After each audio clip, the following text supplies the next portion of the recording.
Okay, we're back. So, having just done Nightmare Reaper, I don't really have anything at the moment which I want to sort of get started from the beginning and play through. I'm still also studying full time, so my time is still kind of limited. So another game which I could jump into easily, I think would be something good for me to do at the moment. And I have been playing a bit of this game in the off time, and that is Stalker. Specifically Stalker Anomaly mod with the with another mod pack on top of it called Escape from Pripyat. I'm a great fan of the Stalker series. It is something which I've considered doing on stream in the past. Recent events made it a little bit difficult for me to consider doing it, but well, I guess I trust people to be reasonable and keep, chat and all that free of anything going on at the moment. It's terrible. But let's just focus on video games. So, Stalker Shadow of Chernobyl is a game where... Oh, geez. It is a sort of first-person action survival horror game where you're roaming around the zone of exclusion around Chernobyl, finding artifacts, fighting off monsters, and other factions. It is a very enjoyable game. The atmosphere in it is something which is very unique to it. I greatly enjoyed Shadow of Chernobyl. I have only finished it once, but I've played it much more than that. Because you could just roam around and explore things. It was very buggy. I played it probably more with mods than I have the original game. But I do thoroughly recommend it to people if you want, if it sounds even broadly interesting to you. It has 2 sequels at the moment. It's got Clear Sky, which I've played a little bit of, but I have not finished. The beginning of it is quite rough, and I've never made it past it. It is even more buggy than the original Shadow of Chernobyl, so there is that problem as well. Apparently, it does get better after that first zone, the Great Swamps area, but I haven't made it past there. I'm going to have to give it a good try sometime. And then there's Call of Pripyat, which I think is probably the best one for people who... Shadow of Chernobyl, I think, is the most expansive out of all of them in terms of, areas to explore and just sort of the scope of it. Call of Pripyat is smaller, but it's more refined. It's got weapon upgrades in it. I think the artifacts and the anomalies in the game are better realized than in Shadow of Chernobyl. It is quite a lot smaller. I think there's only maybe 4 major zones in the game. I can't remember. It's been ages since I played through it. But it's more cohesive and concise than Shadow of Chernobyl. These games, Shadow of Chernobyl, I think was first announced in 2004 by what's the company's name? GCP something or other. Sorry. But then it took until 2011 for the game to be developed and finished and released. Or, not developed, it was developed during the whole time, but it was actually released in 2011 or something like that. So it took quite a long time. And it changed quite a lot during development. I remember there was a very interesting series of videos someone did on YouTube. I don't know if they're still there, where they went over all the previous builds which were available to the public to have a look at, showing how the game had changed. Oh, hey, Wex. Welcome, people. How's it going? Thank you very much for the raid. I think... Let's see. What you were playing was going? I forget what you were doing. I had a look, and then I forgot. Oh, no. Darkest Dungeon. That's it. Went okay, I guess. I think that's kind of par for the course for that game, what I understand it. I haven't played it myself. but I really like the music from that game. Anyway, so let's start this. Culminating, let's see, putting a cap on all that stuff about the series of Stalker. I don't know too much about what Anomaly does itself as a mod. It's of there's a bunch of mods for the Stalker series which expand on things, add a lot of extra content. One of the ones which I played in the past was S.T.A.L.K.E.R. And there was another one called Misery, which I think is quite similar to Anomaly, but I think Anomaly is quite a bit fairer than Misery is. True to its name, I didn't really enjoy playing Misery, but it's for a very specific, like, style of gameplay. It is quite unfair. And that's saying as someone who's kind of used to how these games play. Anomaly adds a lot of, like, survival stuff to the game. But I've been playing it with a mod pack called Escape from Pripyat on top of that. So I don't know what's just Anomaly and what's the extra mods added by the Escape from Pripyat pack. It makes the game a lot more survival. You have to maintain your weapons, you have to eat food and drink water, and you have to sleep every now and then. You have to take medication if you get sick, and you have to, like, scavenge the resources which you can get, and let's just get into it. There's so much more stuff, and it has all the zones from all the previous Stalker games, including ones which were cut. There is a lot of cut content in the Stalker series. We have all the zones from Shadow of Chernobyl, all the zones from Clear Sky, and all the zones from Call of Pripyat. This is something like 32 areas for you to explore.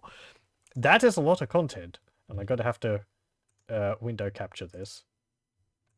No, that's the mod organizer. There we go. Okay. As I said, I've been playing this on my own, so we're just going to be doing some of this tonight because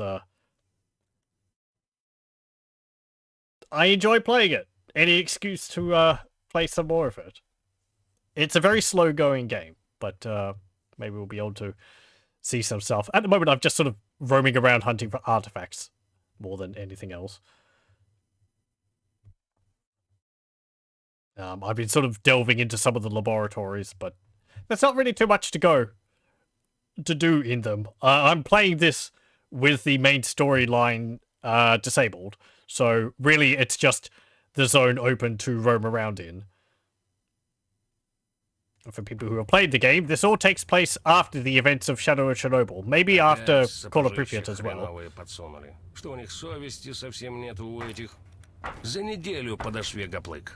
Okay. And these file sizes are probably going to be massive, because this game is quite a bit more visually intensive than Nightmare Reaper. And those are already large. Just any FPS is huge in terms of video's file size. Let's see. Okay, we have quite a lot of stuff in my inventory. I have a lot of carrying capacity, but we are also slightly over-encumbered. I might want to put that into my stash back in Rostock. If anyone has any questions about any of this stuff, please don't refrain. There is a lot of things, and I'll do my best to explain it. Kind of a bit too much to just go over, having jumped into this game. You didn't take that back. Or did I not save after I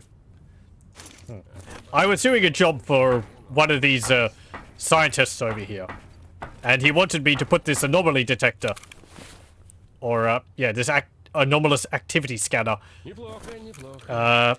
near an anomaly. Actually, this one here.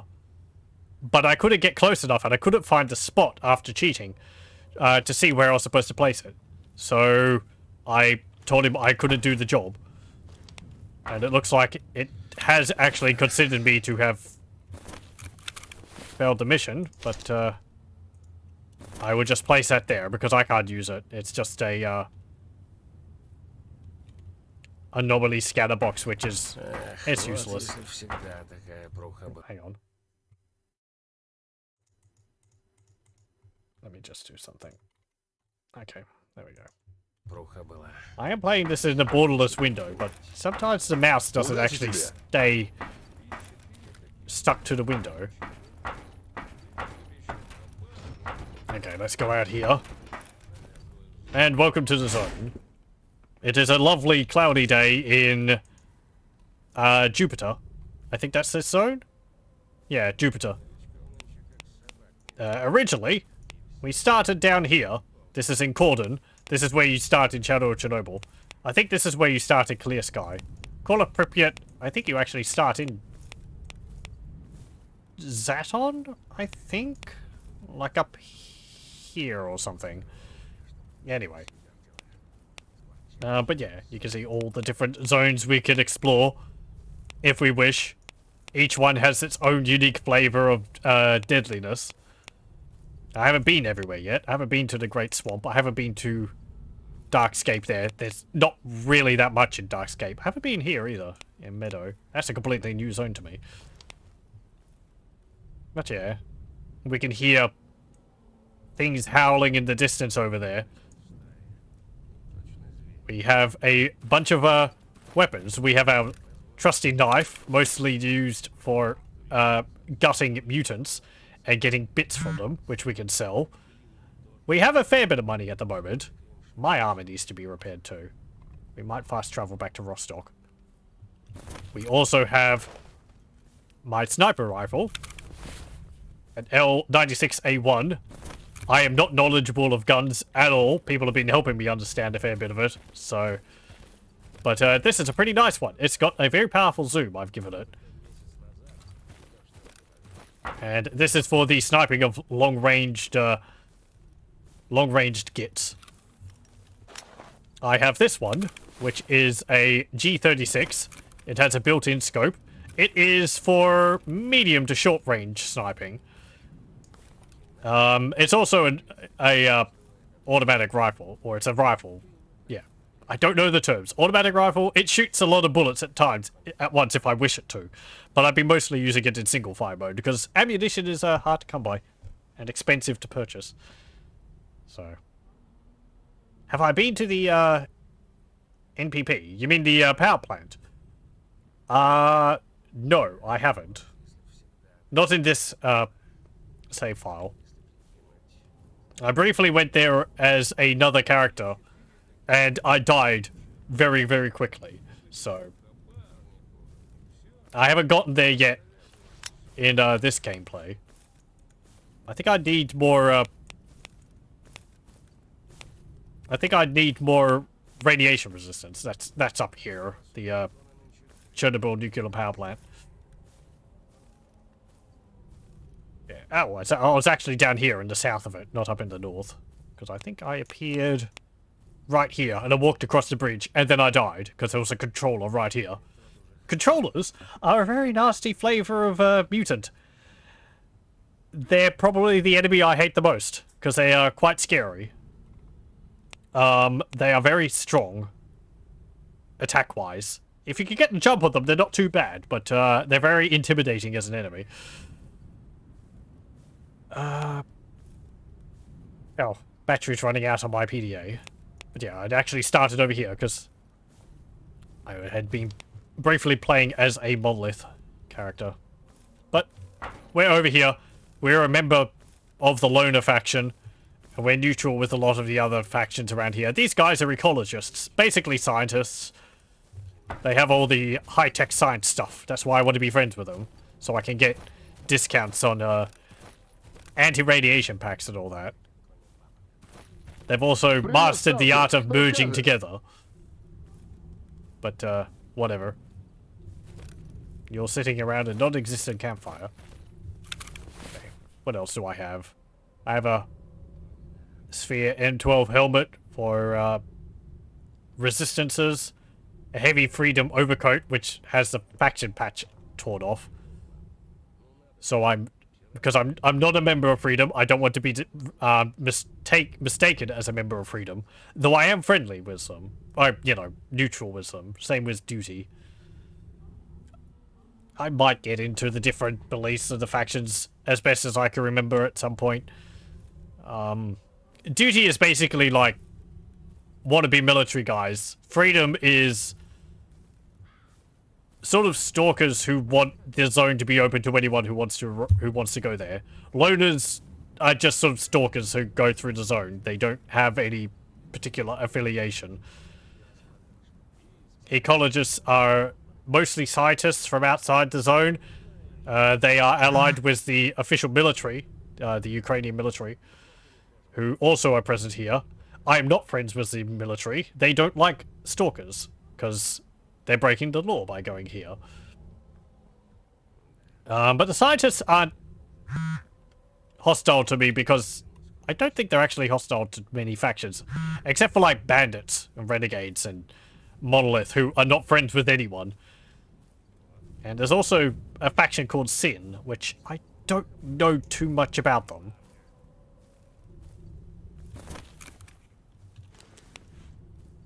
Can actually have a look at the relations here. These are all the different factions. Sin's actually not on here, but they are a faction which exists as well. This is my relations up here. It's red.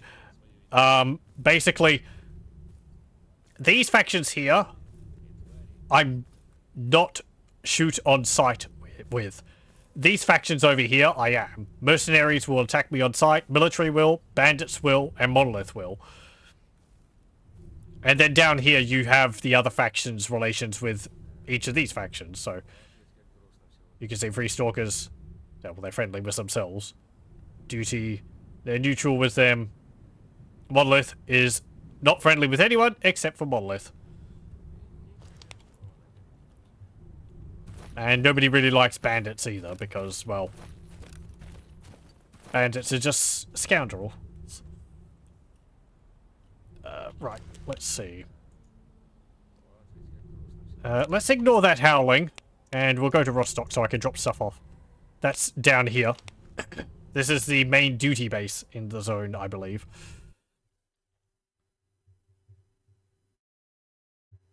I have a stash here with all my stuff in it. And right next to the guy who can help me repair my guns and upgrade my weapons. There's also a bar here for getting food. And a medic who can heal me. And a lot of people to get jobs from. It's also very secure. I don't have to worry about mutants. In the center here, on the outskirts. Yeah, you can hear the gunfire. There's probably going to be dogs and all that attacking, but we don't have to worry about that. Also, before I forget, I might want to turn off the radio.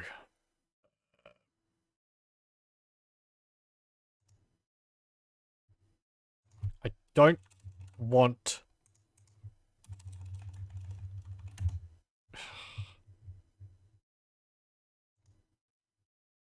Can I not turn off the radios playing in the background? Because they play actual music. I have radios of the zone off, but it's not... Yeah. Allows radios around the zone to play music. No, but it's going to do it anyway, so... There we go. Let me just do this. There we go. Maybe that will do something. Nope. Okay, well, I don't know. There is music playing at the moment and I can't do anything about it unless maybe I shoot the, unless maybe I shoot the megaphone it's coming out of. I think you could do that. Let me go and have a look. Let's just run over there. In my over-encumbered state with a slightly broken leg. Yes, yes, yes, I know. I've got my gun out. You don't like that. You have these games, but you haven't really gotten into them yet. I can recommend them. They are a bit janky, but personally, I really enjoy them. If you do consider playing these games, I would recommend playing them on the hardest difficulty. That seems odd, but it actually makes things quite a bit easier.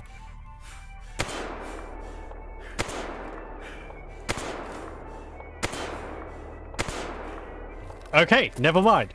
I can't shoot the megaphone. Or the, speaker. I'm pretty sure you could do that in the base game and it would stop it from, playing music, but... Oh well.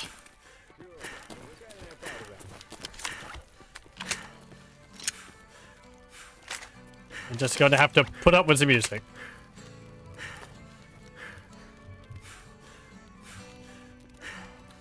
As I was saying earlier, I maybe recommend to go with Call of Pripyat first.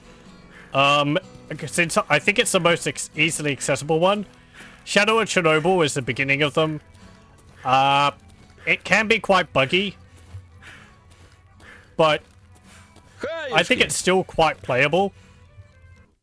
Clear Sky, I probably only recommend if you really enjoy the other ones. I haven't finished Clear Sky. I haven't even, as I said earlier, I haven't even really played too much of it, so. Oh yeah, I've got basic tools. I could give those to someone. This is my stash. It is full of stuff, because stash size is infinite. So I'm going to cram everything I can in there. All these mutant parts, because I can use them for things. All these, gun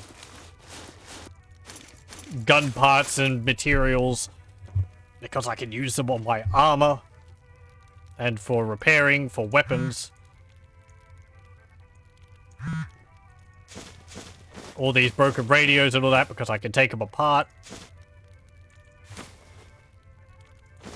Glow sticks, because I don't have anywhere else to put them. And so on. Let's see.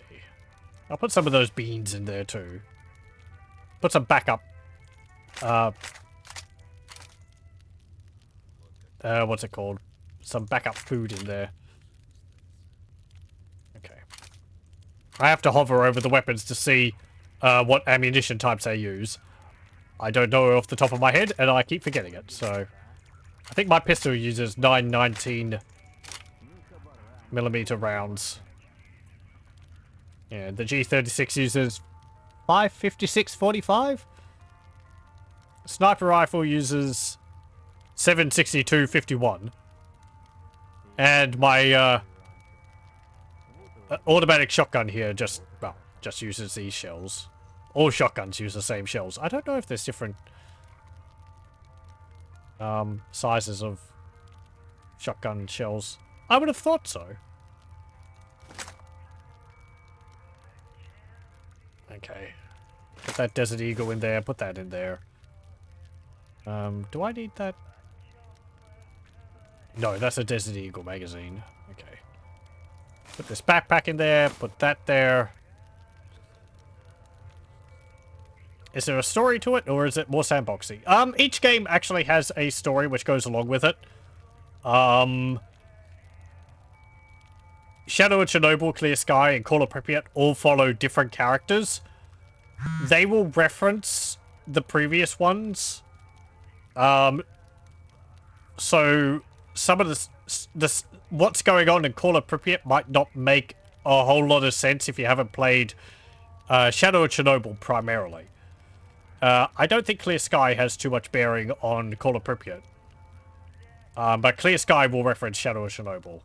So, they came out in that order too, so. But they, as I said, they do follow different characters. Shadow and Chernobyl is probably the biggest story out of them all. It really affects the zone as a whole a lot. Call of Pripyat is sort of, and Clear Sky, I think, are kind of their own separate, smaller stories.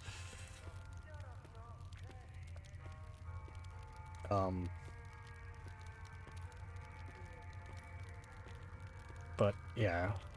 Let's see. What do I want for this? I want stuff to repair it.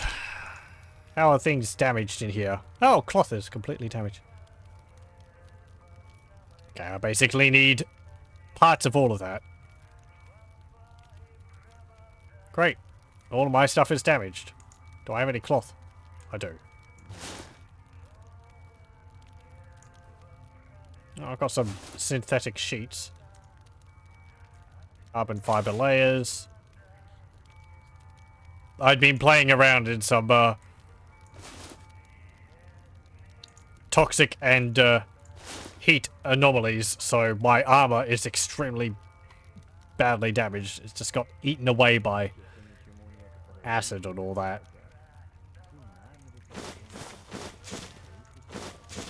It's not very nice.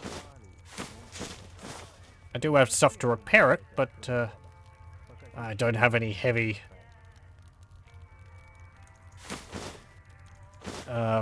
sewing kits. Let me have a look. Hey you, I want to use your vice. Here you go.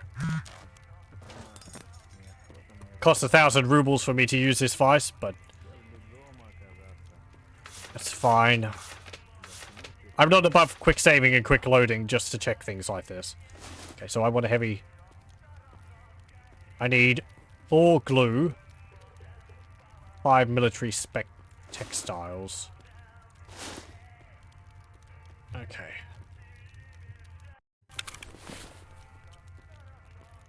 I don't think I've got enough glue.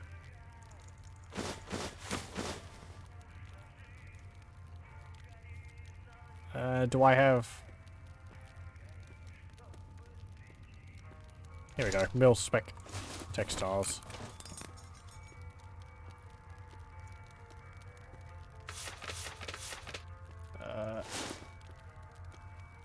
Nope. I need the M17 glue. Fantastic.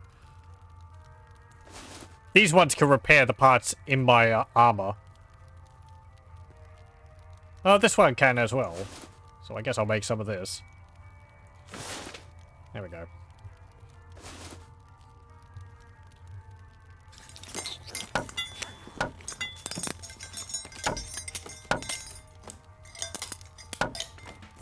Paying the guy 1,000 rubles gets me the workbench for 5 minutes.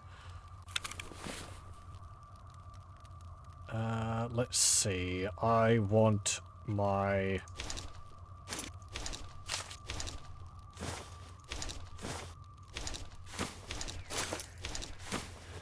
component stuff.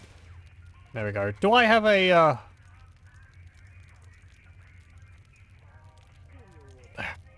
ball peen hammer around here somewhere? Yeah, I've got 7 of the damn things. There we go. Okay.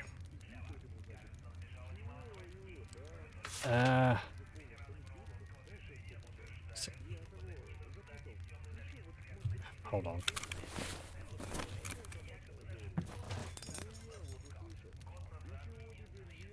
Okay, fine. It's not going to disappear. Oh, I can't even click on any of them.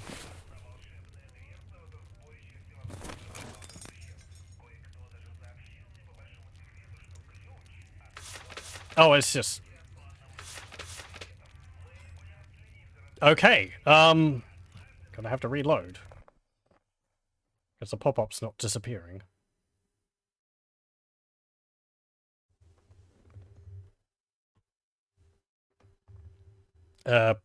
Game? Thank you.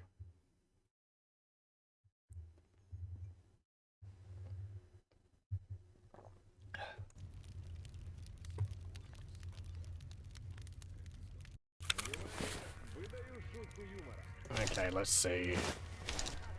Move that, move that. Move that. Take the hammers. Move that, that.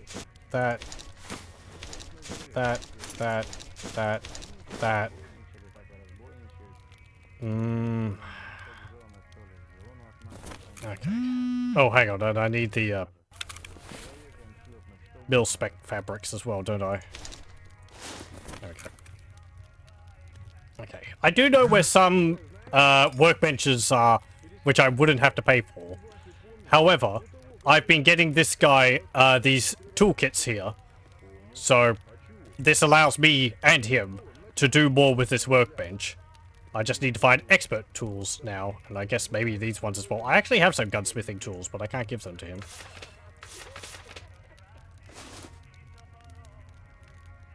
Okay, so let's craft that. And I guess I'll create 2 ball peen hammers. I'll create some Swiss Army knives. And I need durable textures to go along with that. Okay.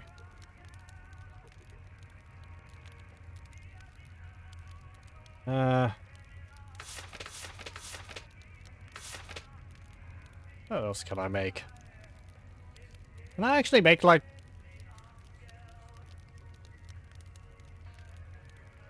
durable textures or something?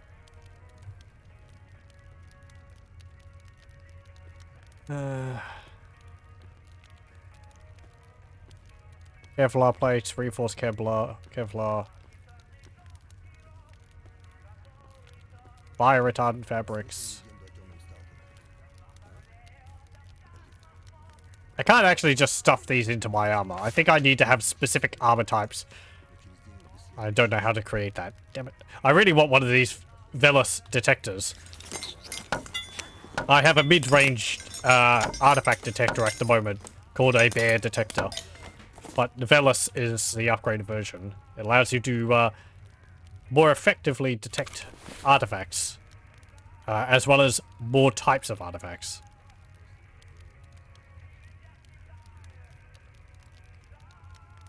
Let's see.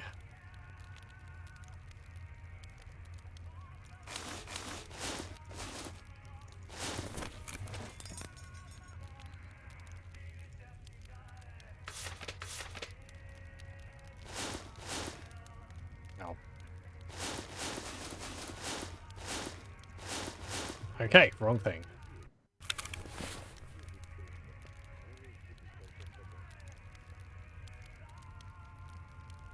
Here we go.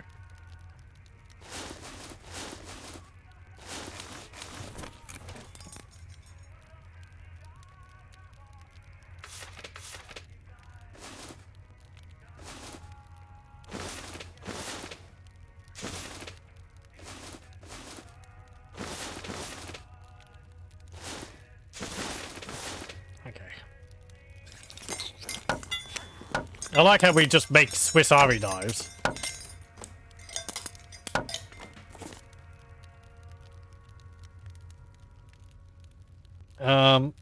Actually, let's have a look. I did have a, I got some armor repair kits right there. I've got some upgrade kits. Yeah, let's have a look, see whether I can do anything with those. I can't use the fine-tuning one, but I can use the,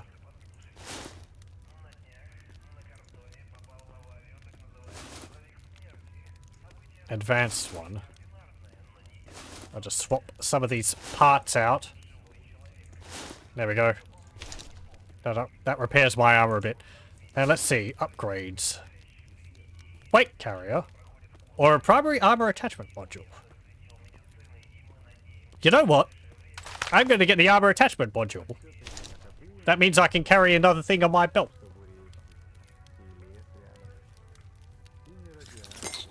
Hope my character has unlimited texting, otherwise that's going to get very expensive.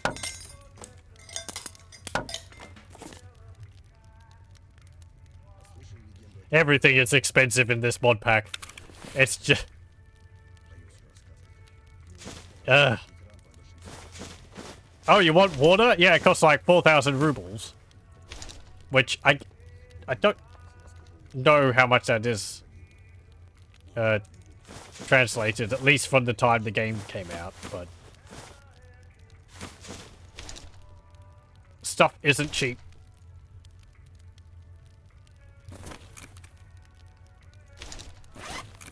Okay. Oh, I guess my stuff counts as medium armor? Yeah, there we go. Yes, I will use this ball-peen hammer to repair my gear.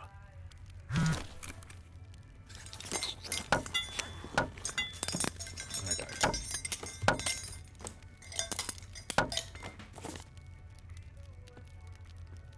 Okay. Have I ever played Metro? I have. I've played the first one. Metro 2033. That was quite enjoyable. A lot more linear than the S.T.A.L.K.E.R series are, which is fine. It was a very enjoyable game. I do like the open nature of S.T.A.L.K.E.R a bit more though.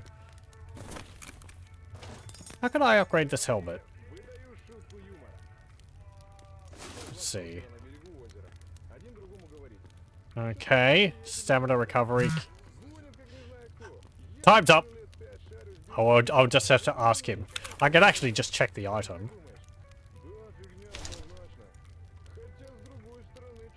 Chemical, radiation, psychic resistance, burn resistance. Is that different from the one I've got? Chemical, radiation, psychic, burn. No, it's not. It's the same.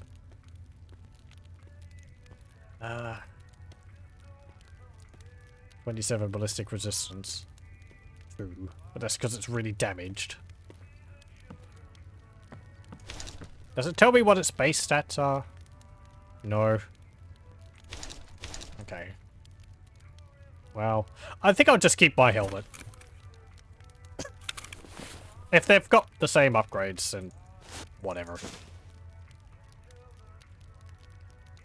Okay, we'll put that in there. We'll keep those. I'll put most of this back in here. I'll keep some in case of emergency repairs. Put some of my copious amounts of drugs back into my stash. As well as some of the cigarettes. Put that in there.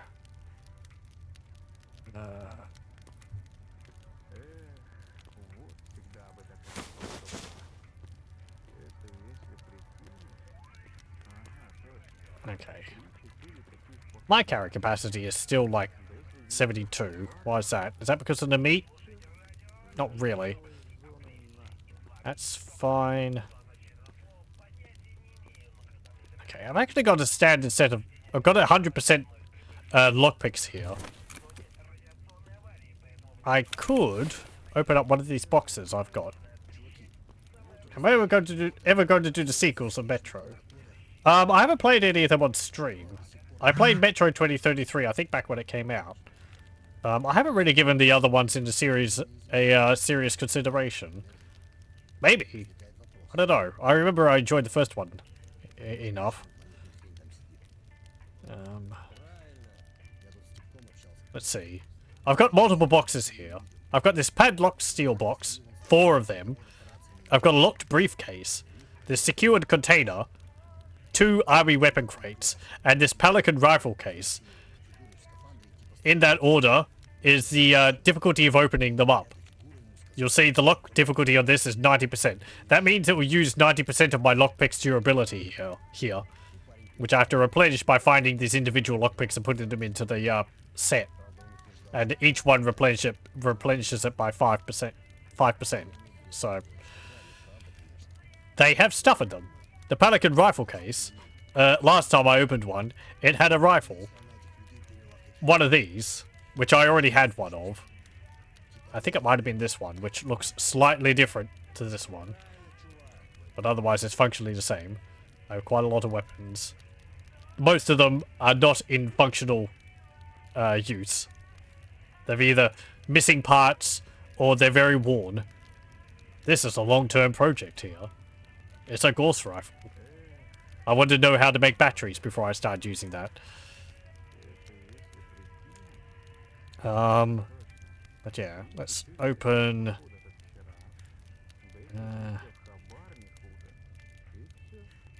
let's open the secured container. I've had that for a while.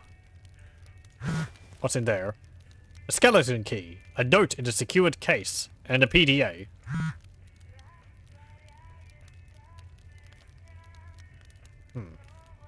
Curse this place. Today, Eagle stumbled into one of those damn anomalies when we were facing off a pack of dogs. A piece of his thigh hit me square in the face. We couldn't find his dog tag. Parts of him were scattered in a 20-yard radius at least. Jackal was starting to lose it too. I've been hearing him rambling in his sleep.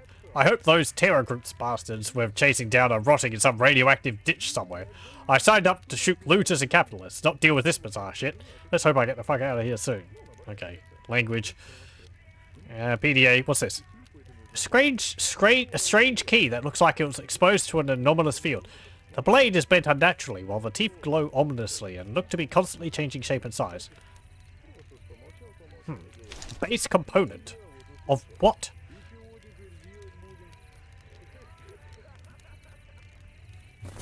And a PDA. Let's see. What's that PDA which I got? This one. Oh, hang on, that's my detector. No. Right. I have an encrypted PDA. 500 rubles. There you go. Thank you. What do we got? Sash of Leolic. Reminder to self, cause I always forget. There's a stash hidden away over at Truck Cemetery. Haven't had the chance to investigate yet. I'll give it another check when I get a chance. Something tells me I'm going to get lucky this time. Okay then. I'll have to be sure to go over and have a look at that. What's this?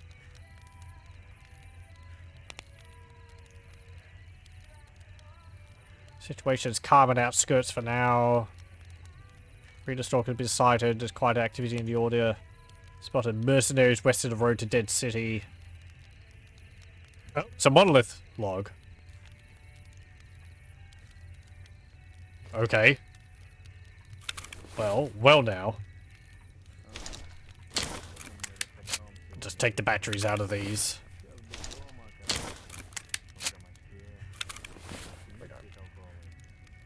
You can tell your PDA because it turns to, it's tilted to the left and it has this little chevron at the bottom. Just put them in there. There we go. Have I seen Atomic Heart? If that's a movie, no, I haven't.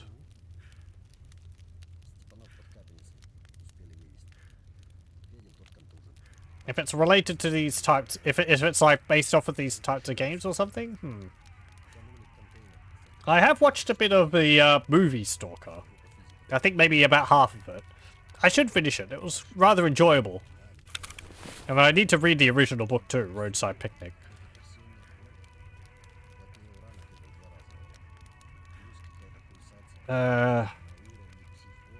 What was the other thing I got? Yeah, this. Can I do something with this?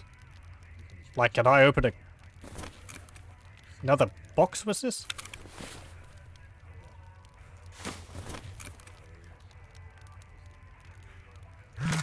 Oh, I can. Okay, so it's just an open up crate. What do I get? A nice MP and a box of buckshot. MP 153. Well, I mean, if it opens up a crate, then I may as well just open up the one which is the most heavily locked. It's a game. It's like Fallout 4 in Russia, except a lot weirder. Oh, okay.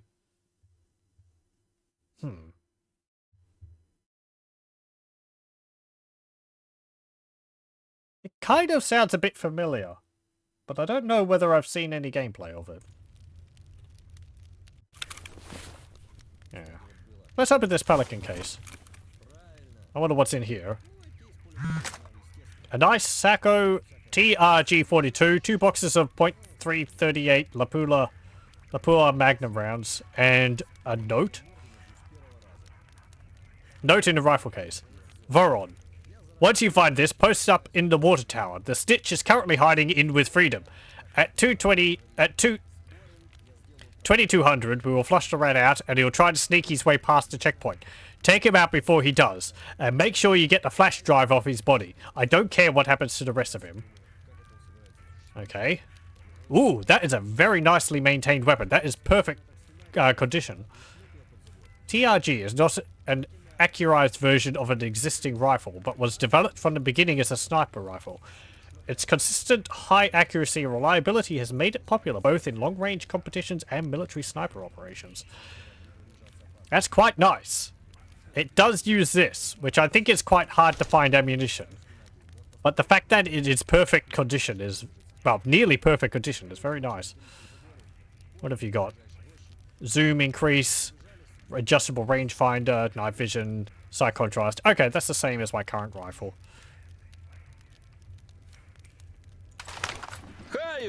Fancy sniper rifle, though.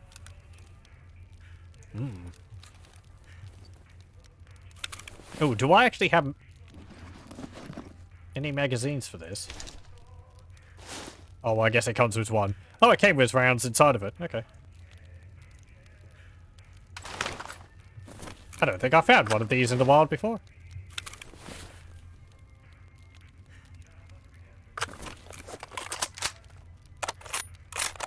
No, maybe I did. Okay. Let's put that in there. I've already got one. Oh, I've got a sniper rifle. This is set in the Ukraine. It is set around Chernobyl. And, and Pripyat. Let's see.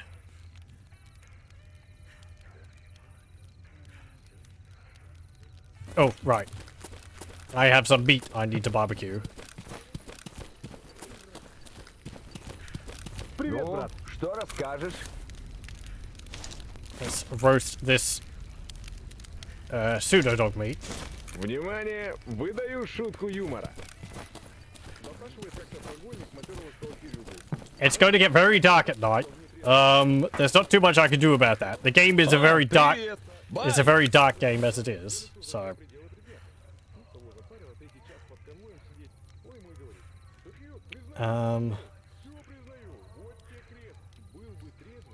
Okay, let's see. I will eat some beans.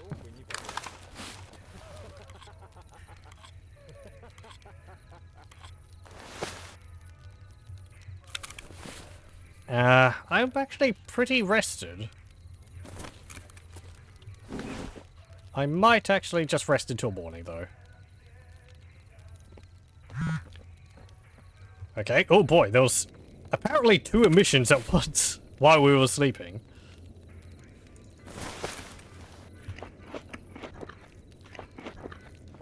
Okay, we have some of our pseudo dog chops. And some rat skewers.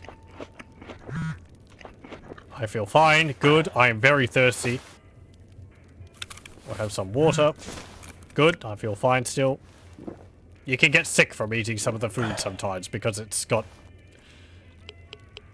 well, radiation in it, so. We'll just wait until, there we go. Drinking water comes with a, reduction in radiation. So just give it a moment so that it stops. My arm is giving me resistance to radiation though, so having like 200 SMV isn't too bad. It won't hurt me. Okay, but I can't fast travel when I have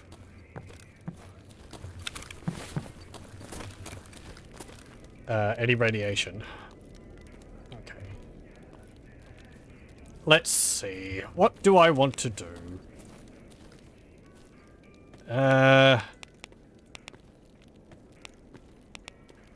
What do you want me to do in Lemansk?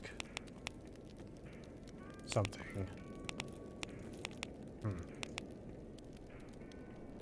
You want me to get those encrypted documents? That's in Red Forest. Oh, right. Okay, let's rush over to military warehouses. Oh, hey. Oh, you've already butchered them. Oh, you left some bandages on him. That's fine. Ugh. Okay, Oh, hang on. Actually, where was that stash? That stash was in the truck cemetery, which is over here.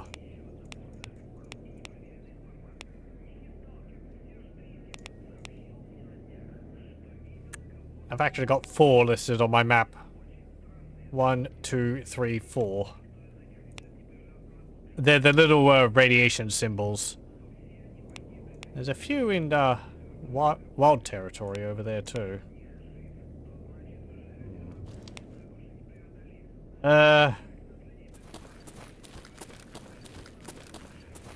Okay, let's go to a truck cemetery and see if we can have a look at those stashes.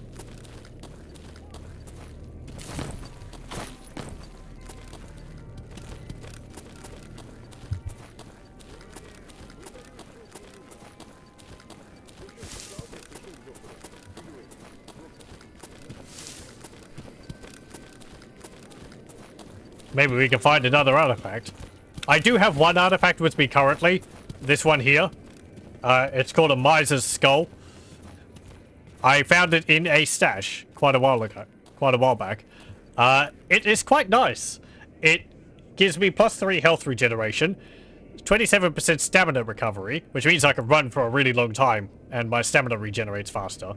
It also helps with bleeding.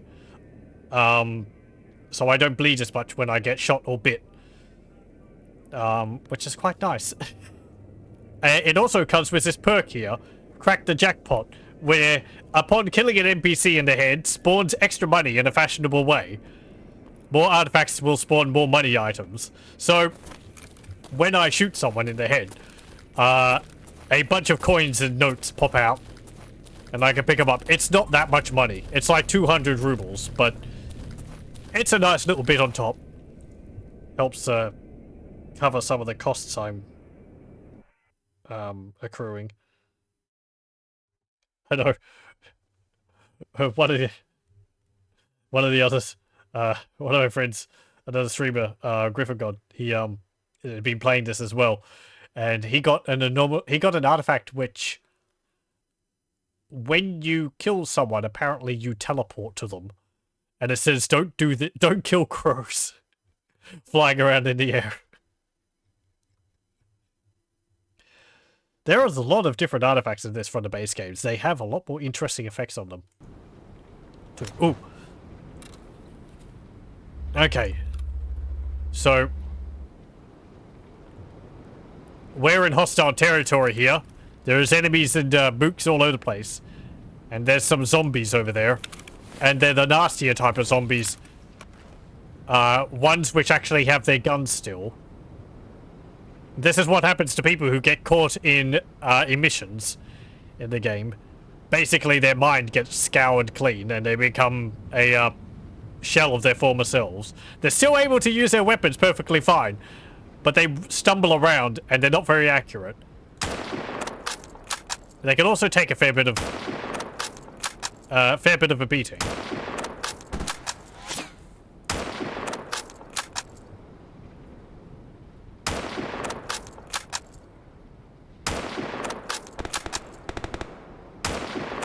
Don't shoot me, please.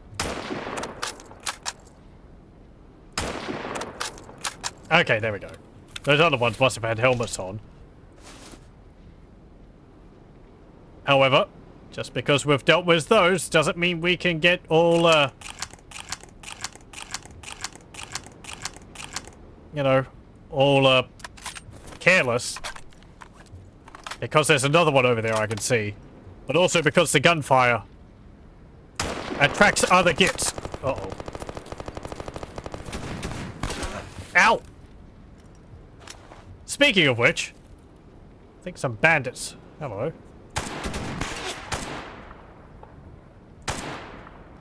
Okay, that's one bandit down.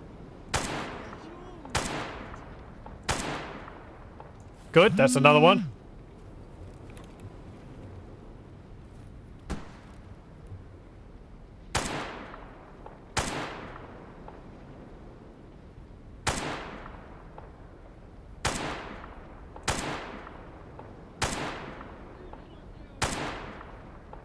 Okay, good. Nope, my weapon's jammed. I did repair my guns, but sometimes they just jam.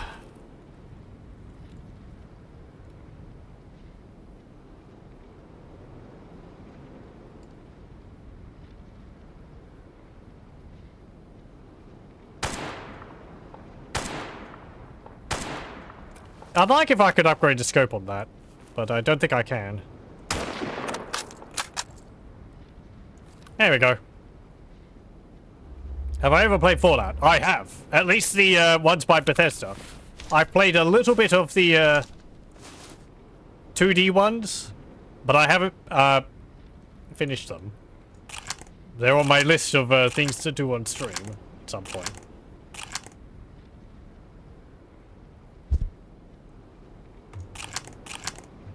And you'll see, even though I took a bit of a bullet there from one of the bandits, I am actually perfectly fine now. I'm not bleeding and my health is back up to full. That's the benefit of my artifact. It wasn't a very serious hit, I think. Yeah, it doesn't look like it even hurt any of my limbs. Okay. However, bandits are actually kind of the least of my worries. Duh.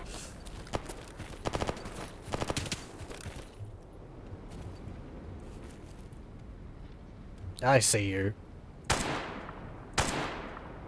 There we go. Okay, moving on.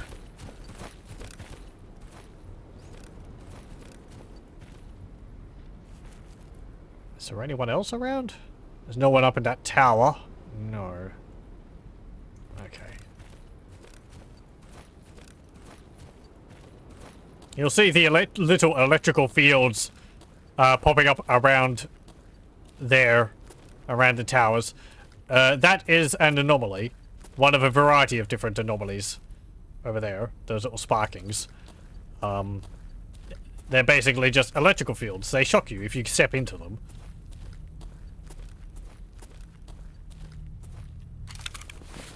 There are different types of ones. There's gravitational ones, which pick you up and crush you.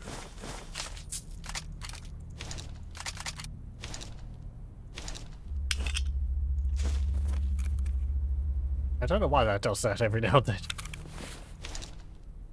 Let's see, any good parts in this? Turning bolt carrier, maybe? You could strip the parts out of a gun.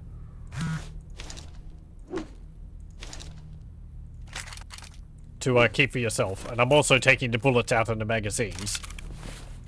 But I'm not really keeping the magazines or the guns themselves. Because the guns are really heavy. And the magazines, they don't sell for too much. Some of them do. But I think I've kind of moved past where I'm wanting to hold on to magazines. At least I've got enough money that at the moment that I don't need to worry about that. Hello, more zombies. There was a third one there, I'm pretty sure. Yeah, there you are. Oh, and a fourth one. Okay.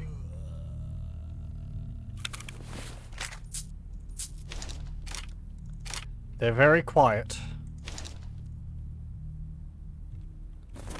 And they're very slow. But they're attracted by the noise.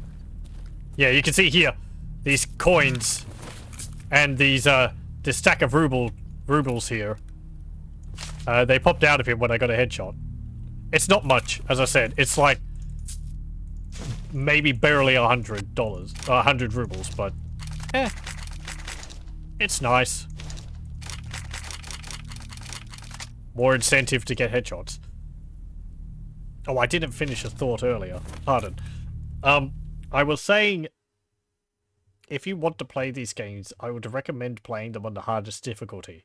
And that sounds weird, but at least the way base Shadow of Chernobyl works, on easy difficulty, while you have more HP, every enemy in the game also has more HP. So playing on easy actually makes all the enemies into bullet sponges. Playing on hard makes your HP lower, but everyone else's HP lower as well. So it's more fair in that regard. You're not wasting huge amounts of ammunition on shooting enemies, which should go down in a few shots.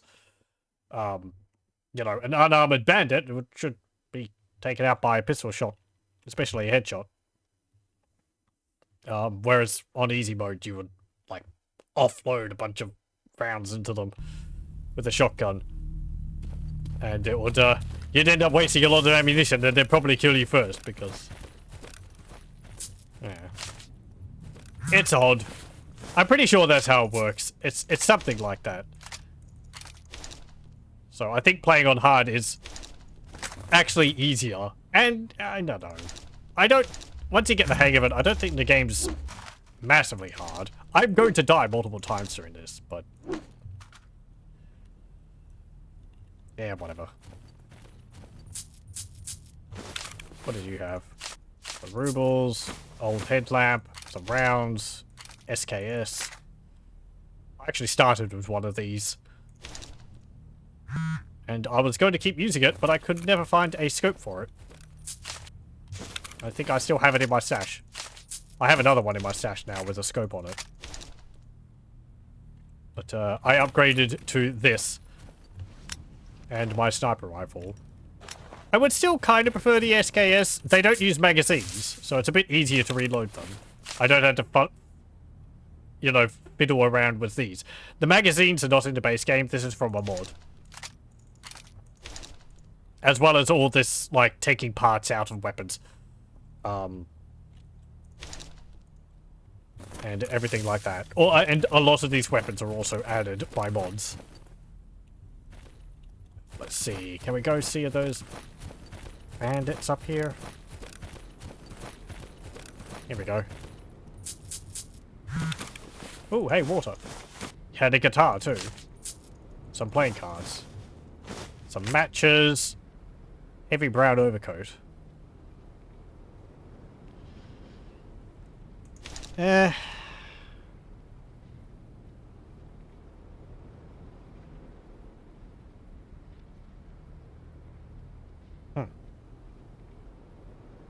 No, it's not as good as what I've got. It doesn't have any belt upgrades.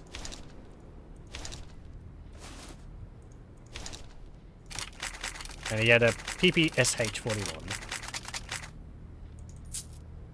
I could take the guitar to sell, or to dismantle, because it's made of wood. But, yeah. Where'd those other ones go? There was a dude over here, wasn't there? Yeah, there we go.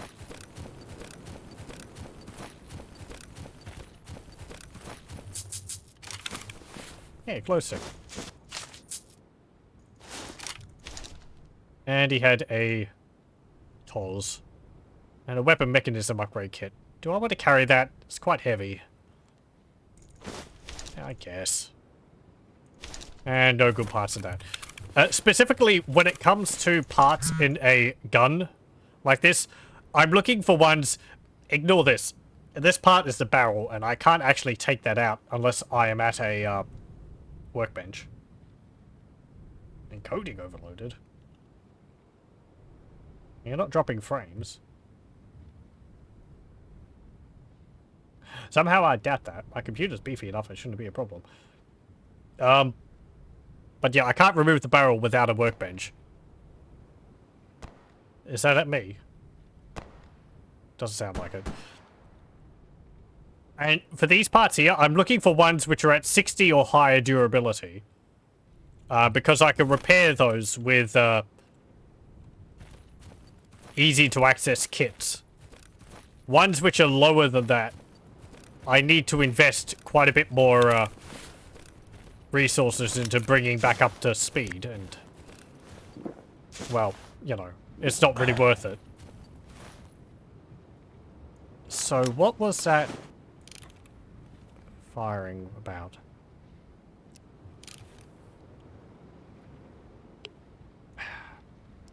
I wish I could turn off the high contrast to my binoculars. That's why everything's blurred out, whited out over there.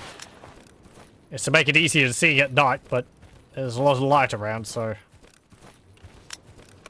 I could get that on my sniper scope as well. But, again, I don't know if I'd be able to turn it off. I don't think so. Okay, let's see.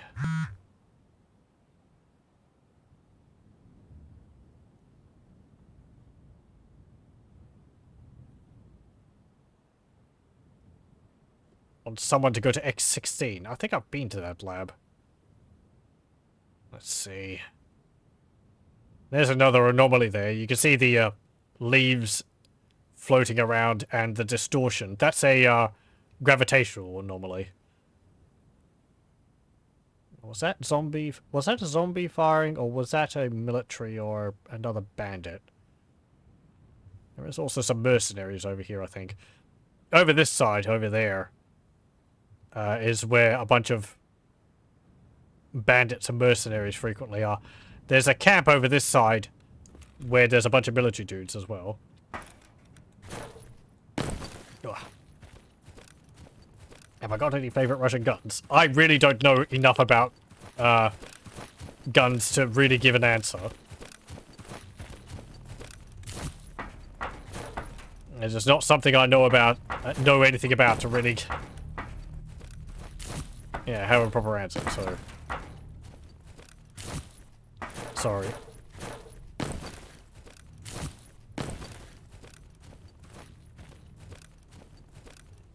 Oh, hey. There's some slug shells. Anything around there? Again, there was that firing, which makes me nervous. There could be some mutants around here. Hey. I believe, actually, think we were speaking on it earlier. That in particular, that sound, is a mutant which is imported from Metro. It's called a lurker, I think. Kind of like long, lanky, or long-clawed dog ape things. They don't really fit with the theme of the S.T.A.L.K.E.R series mutants, but they're fine enough. But over here, I remember there being a mutant which I don't really want to stumble across. I don't have the weaponry to deal with it. And it would take far too many bullets. Oh, hello.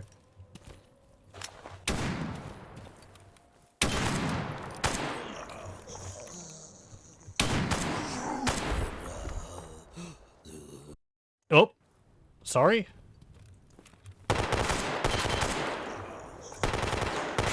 There was just a fair bit of lag there.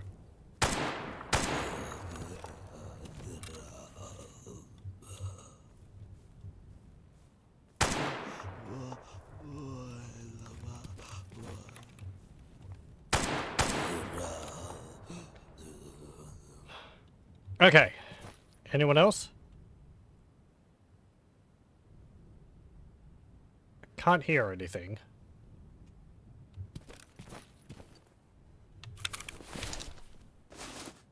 No, don't disassemble the gun. I kind of need it at the moment. You'll see these different ammunition packets up here. Some of these are old. The sort of darker, crustier looking ammunition packs are old ammunition. It's not really good to use that because it lowers the durability of my gun faster. But I have a lot of it, so I'm making use of it. This means I have to repair my weapon more. But I'm not really concerning myself too much with only using the good quality ammunition. Because it's rather hard to come by. So whatever I can grab, I'm making use of. It's actually a water bottle and a pack of bandages up there. Okay, I can't see a lurker, so let's go. Ooh, bandages. I've got huge amounts of bandages. I really don't need more. I guess I could sell a bunch of them.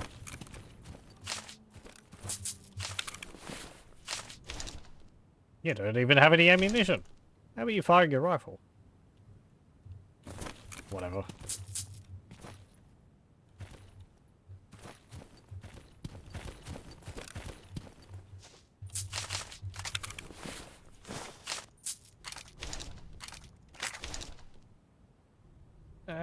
Nothing on that.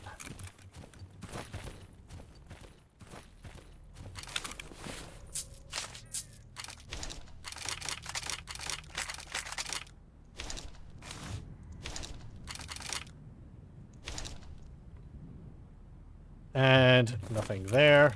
Oh, hang on.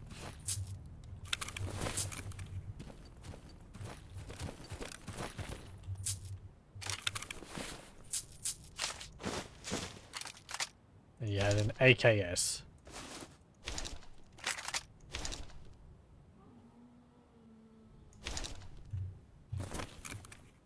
Okay.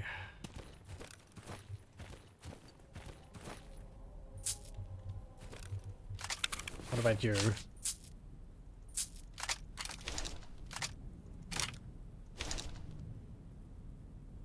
That Taurus was nothing on it.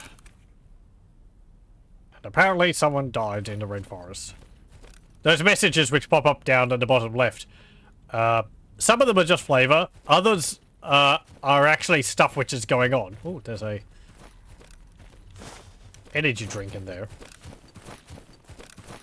So you'll see people mentioning things like, oh, hey, I found a gun on such and such's body. And I hear gunshots from over in this direction. And that's stuff which is actually going on. It's pretty neat. You actually hear people, you actually see people mention things like, I heard a pistol shot if I'm firing my weapon. Or if earlier when I was shooting those bandits back over there, there was a message of one of them going, help, we're getting shot at by loners, calling for backup. That's because I was actually attacking them.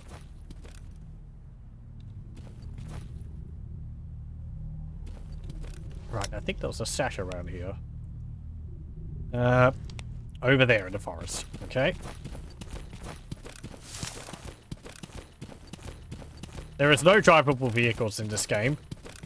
Some of the mods I've played in the past have added drivable vehicles. It was something which the devs of Shadow of Chernobyl wanted to have in, but they could never get it working properly. And even though the mods added it, it wasn't good at all. The vehicles did not handle well, and it was extremely easy to flip them. So, them not being in the game it's kind of for the best. They didn't really add anything. Ooh, what's this? Okay. I guess I'll take all that. That wasn't too much of a stash. What else is there? All the other ones are over the other side of the zone.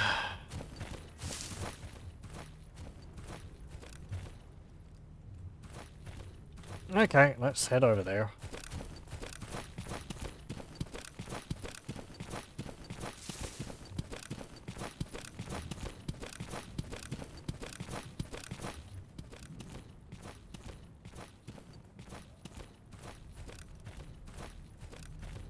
There could also be pseudo dogs and blind dogs around there too. Oh, hello. PVC. 75% durability. That's pretty nice. I don't have too much of that. Right. Oh, hang on. Where is it? There we go. You can see, like, the visual distortions in the air. If I toss a bolt into them, you can see the little poof as the bolt hits the anomaly and gets destroyed. Generally, you don't really need to throw bolts at the anomalies to see where they are. It does help with some of them, like burner ones, but like this one here, this is an acid anomaly. It's pretty obvious. You just sort of don't step near the field. Otherwise it hurts you quite badly. There could be artifacts near them. Let's see. If I pull out my detector. I don't know. Is there any artifacts around here?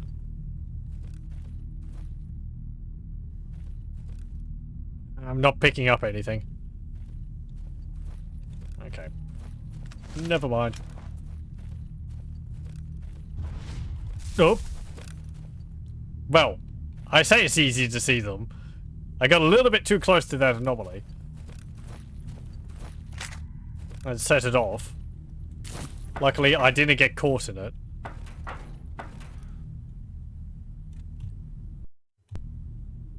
This encoding error thingy is worrying me. I'm gonna have to check the quality of the footage afterwards. It really shouldn't be a problem. My computer's pretty freaking beefy. Oh well. You can hear the ticking because of the radiation. But it's so low, at least in that area, that it's not a concern.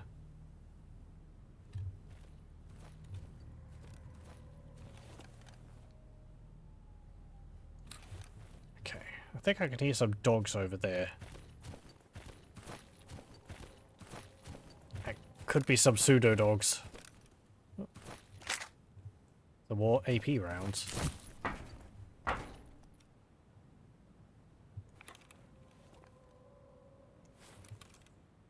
Hopping on top of the vehicles is partly to get a better vantage point, but also because... Oh, hello. It is quite difficult for dogs and pseudo-dogs to attack you when you're up on top of a vehicle or anything off the ground. That doesn't hold true for all mutant types.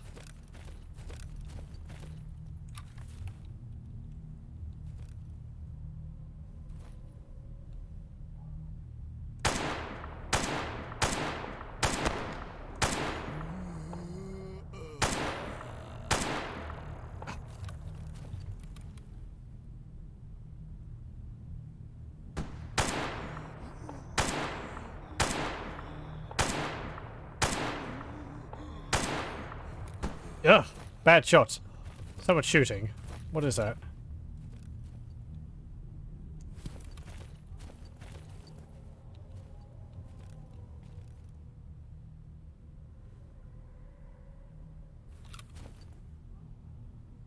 Also worried if there's a blowout.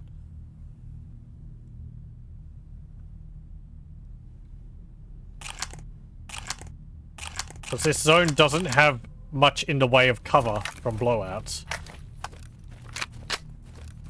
I know where some are, but one of them is occupied, and I'd have to clear out the area beforehand.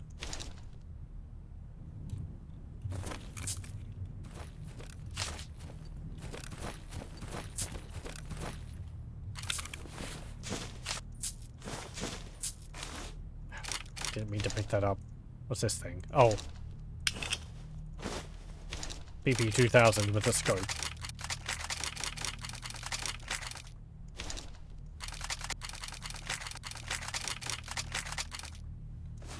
Okay.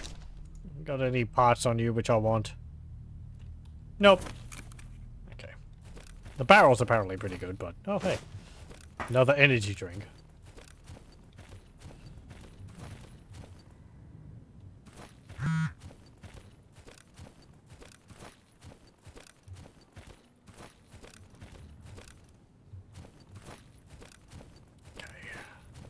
I think I'll head over to where those bandits are. If I clear that out, I'll have a spot in case there's a blowout. Ooh, antibiotics. Nice.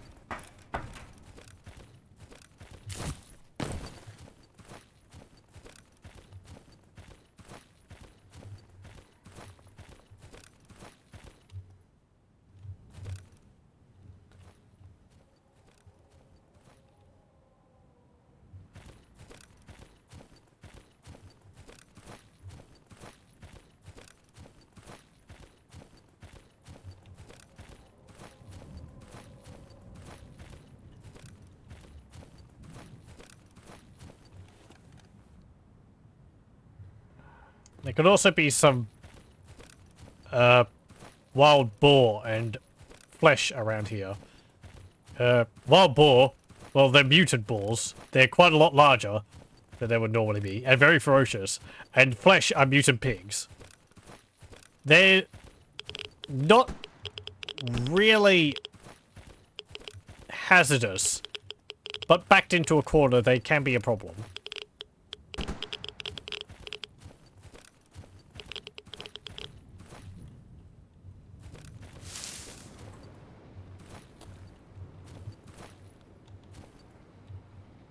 Hello.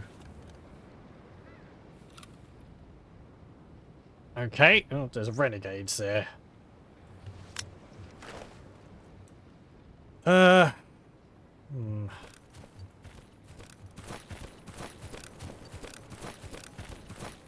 see, can I get over here without you seeing me? Over here gives me a good avenue south to shoot at you all.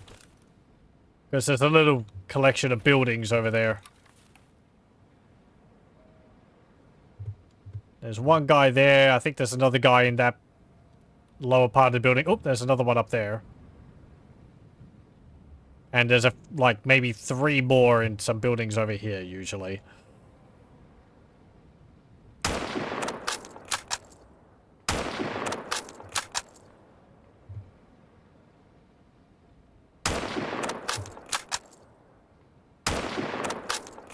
They're not too fussed by the bullets hitting them in the head.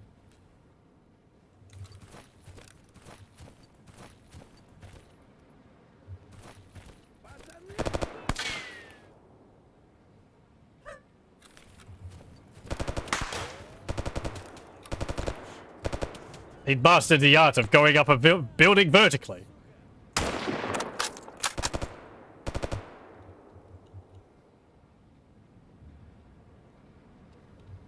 You don't want to get too overconfident. They can be a surprisingly good shot at long ranges. Even with a shotgun.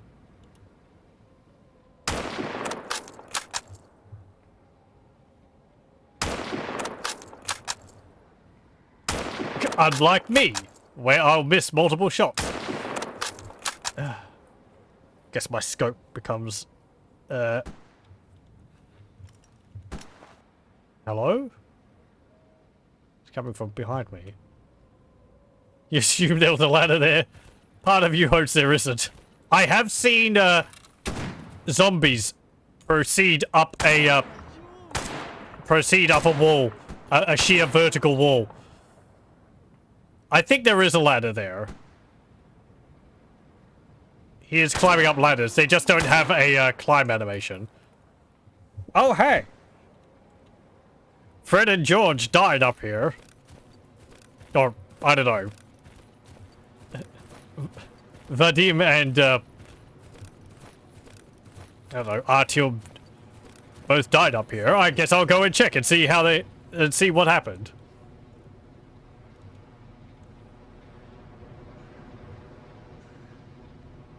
Oh, I think someone's not dead. Someone's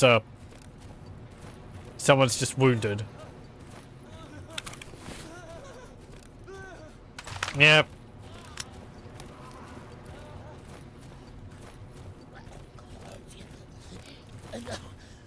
Well, sorry.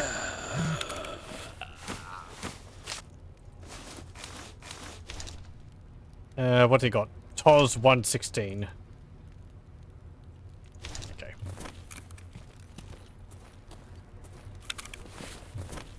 Your body's still there. It's perhaps a bit careless just walking into the base like that, but...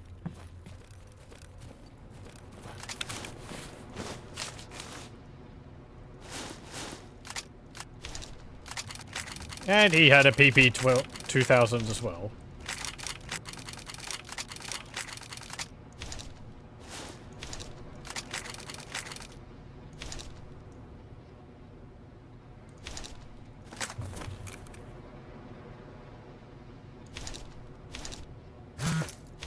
I think the oddest weapon I've seen, aside from the Gauss rifle, and the FN F2000 or whatever it is. Which is, those are both actually base game weapons. I think it's a South Korean weapon. Even the comments, even the description of the game is like, how did this end up here? Yeah, they're going up ladders. Hey buddies, how's it going? What have you got for me? A magazine.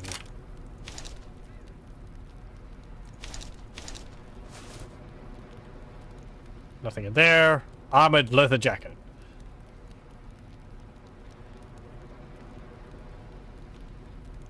Okay. Not very useful. Ooh, my scavenging skill popped up.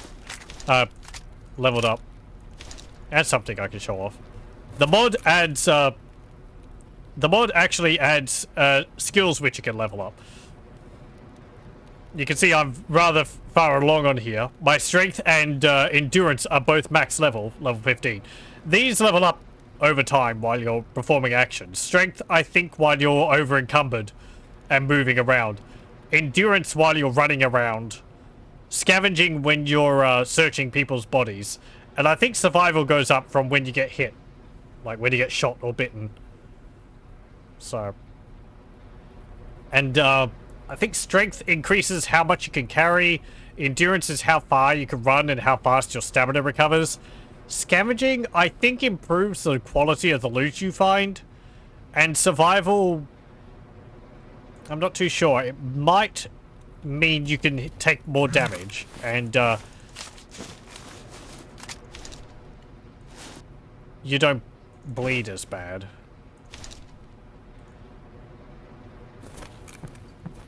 So your character just sort of gets a bit tougher over time, which is quite nice.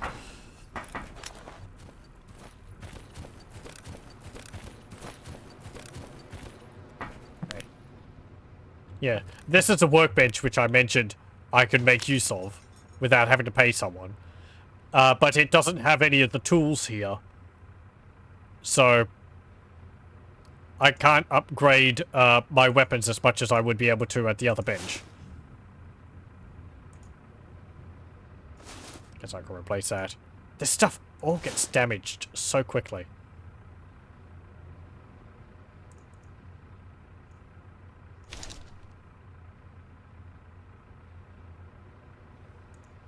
Okay. Do I have anything I can upgrade with you? No. Well, no. Mask can't be upgraded. That can't be. Okay. Never mind. I'll just repair my armor a little bit.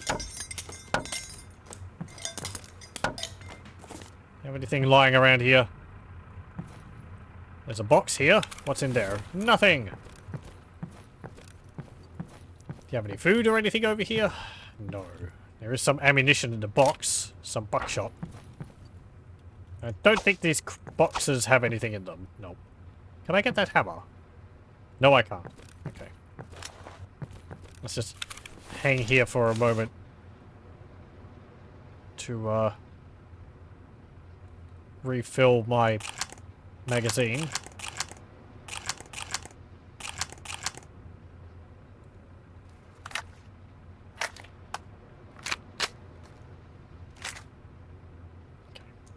Load that in there. Let's disassemble some of this stuff.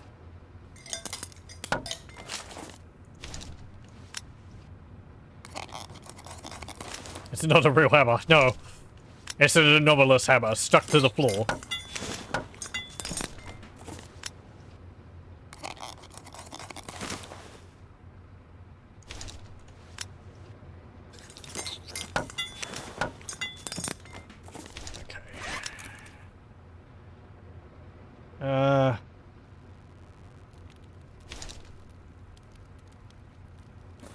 I am worried.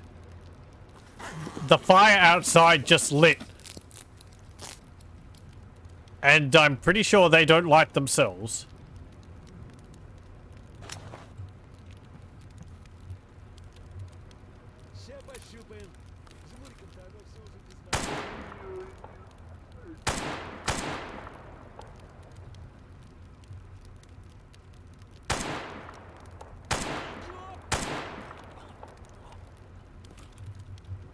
Where the heck did you guys come from?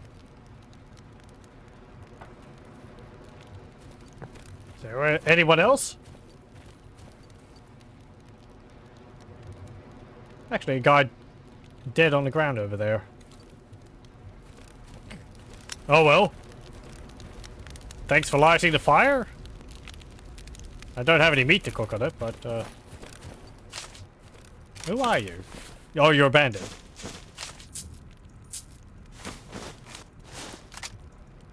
Okay. Oh, you had 2 suit upgrade kits.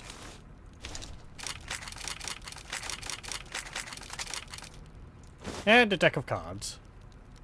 Okay. Deck of cards you just sell for money. They're not really that useful.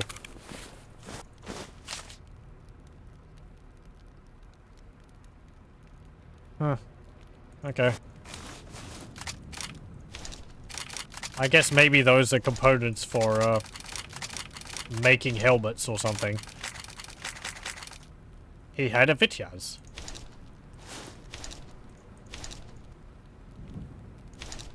And it looks like he picked up one of the PP7s. Okay. NPCs will loot corpses. I have it on in the mod, so if an enemy, if another NPC, if an NPC kills another NPC, they'll claim that corpse, which means I can't loot it. They'll actually say, like, you know, hey, get away from that, that's mine, if I try and loot it. And they'll give me 3 warnings before they'll apparently open fire on me. So, I can still get stash coordinates from them, but I can't get the loot from them. Which, you know, I figure fair enough. Stops me from just hanging around on the edges and swooping in to take all the loot. Let's drop these. When I didn't contribute to the fight.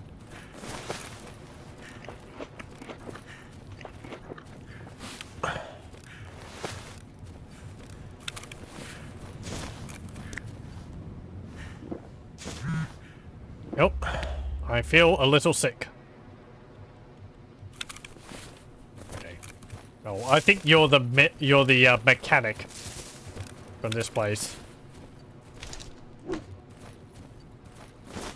We'll have a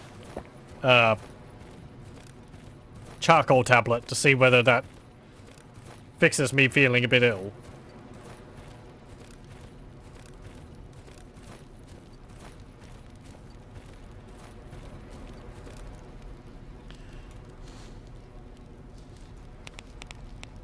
You glued a cord to the floor at a truck stop you used to work at. That was good for a few laughs. Ah, good. I feel fine.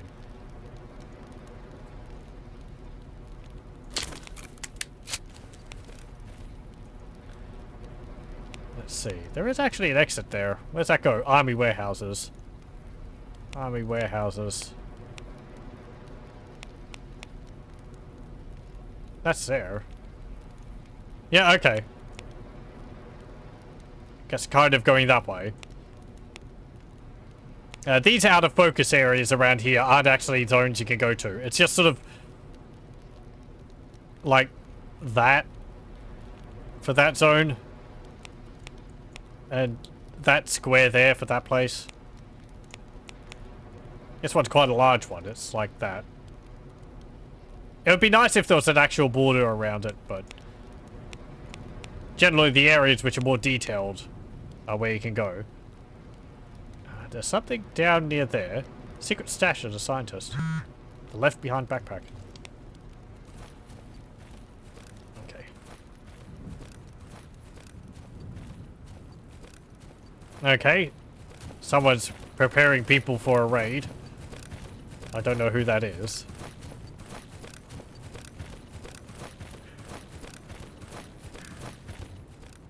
Okay, careful, careful. Right. Since I cleared that area over there out, I can run back there if there's a blowout. If it's not too far away. There is another area I can use for cover just up here.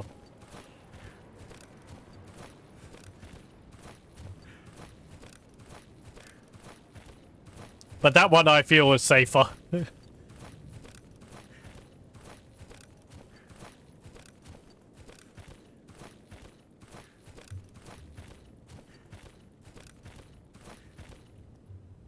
Okay. There's actually some interiors to these, which is... Yeah, I've never actually looked in there. There's a lot of interior for that vehicle, considering you're never inside one of these.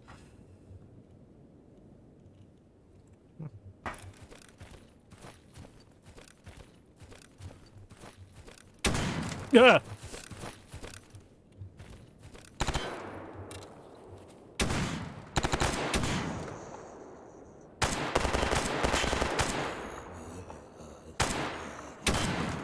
Ah, more zombies.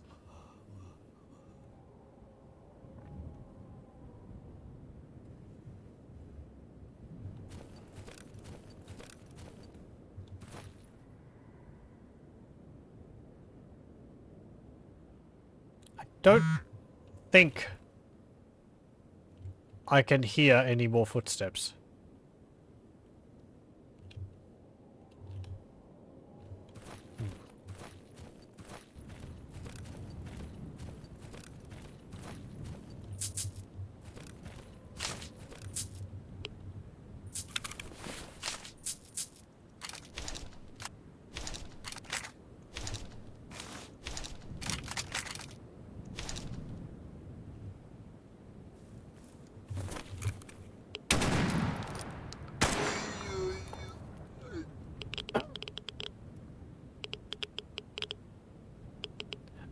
Stupid bandit. Don't run up on me and miss your shots.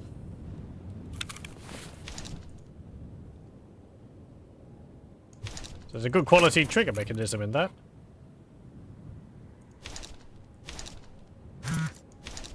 We'll take that out and we'll drop the rest of it. Ow! Oh, bugger. What a time for my gun to jam. Got a lucky headshot. He only had a pistol too.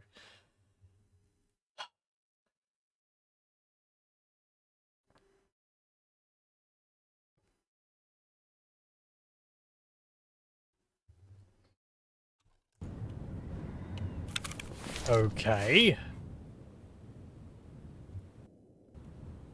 Let's try that again. Oh. Wrong type of bullet. That was very rude of him.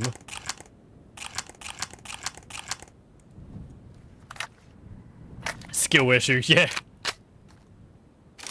The game taunts you when you die, and it actually taunts you a bit more if you keep dying. Ooh. There's some flesh. They're the mutant pigs which I was talking about. Again, they're not too much of a threat, but they can be pretty nasty.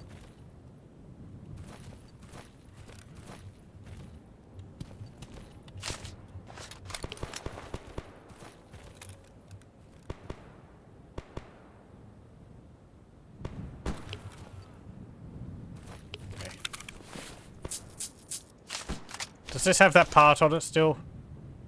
No. Okay. The weather's also changed. The game doesn't actually remember what the weather's like between loads. So. Oh, hey, a lockpick. Nice. I didn't want that. Okay. Oh, I'm a bit irradiated. Oh, right, that was because of the meal. Is there any kind of death penalty or just revert to last save? The way I'm playing, I just load a quick save. There is an option at the beginning of gameplay to make it an Iron Man mode, so if you die, that's it. You have to start all over again. There is also another option where whenever you die, you actually take control of another character within the zone, which sounds interesting, but I haven't played with it. It's quite a lot of options at the beginning of gameplay to choose from. There's also a survival mode where it's just hordes of zombies, and they all know where you are, so you have to fight them off, which sounds pretty fun. But again, I haven't had a try of that. I guess it's kind of like a, yeah, like a DayZ style thing. Which I don't know how well that would work in this. There's two types of zombies in this game. There are melee zombies, which, you know, claw at you when they get close to you. And there's the other zombies which we saw, which shuffle along and they have a gun in their hands.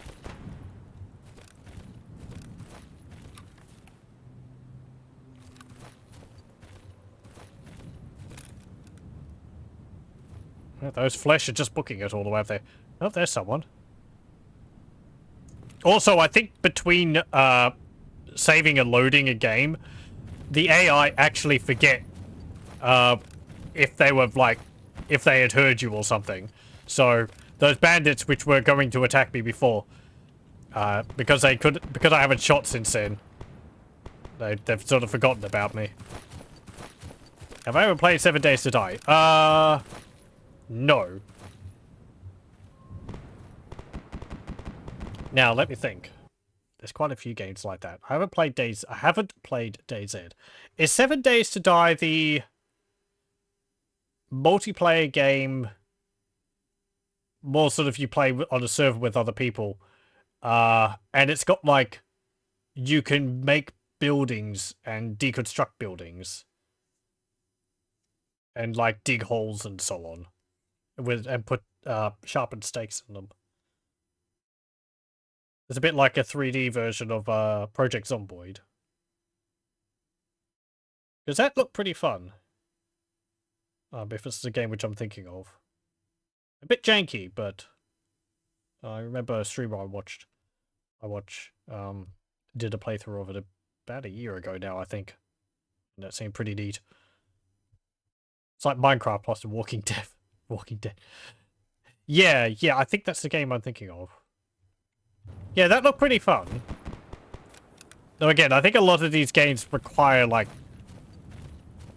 the multiplayer component to really make them worthwhile playing, and I'm not one who really plays multiplayer that much.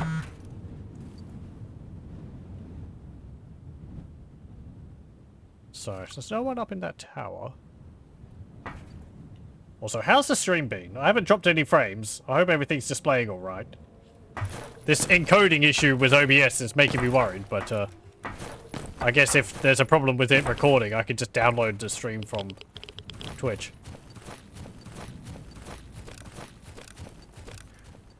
Oh.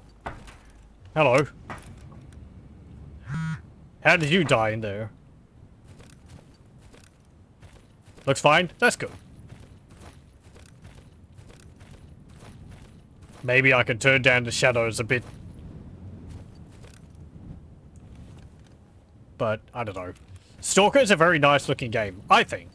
The textures and model work is showing its age, but the lighting engine in this game is really nice. It's got dynamic, directional lighting, so as the day progresses, you actually see the shadows move along the ground.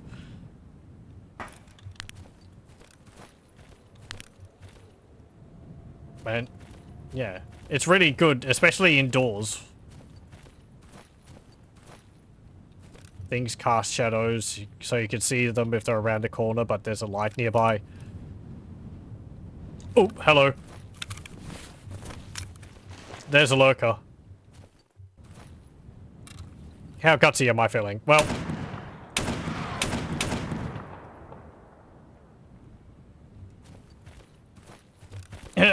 I didn't have a choice in the matter. There's still another one.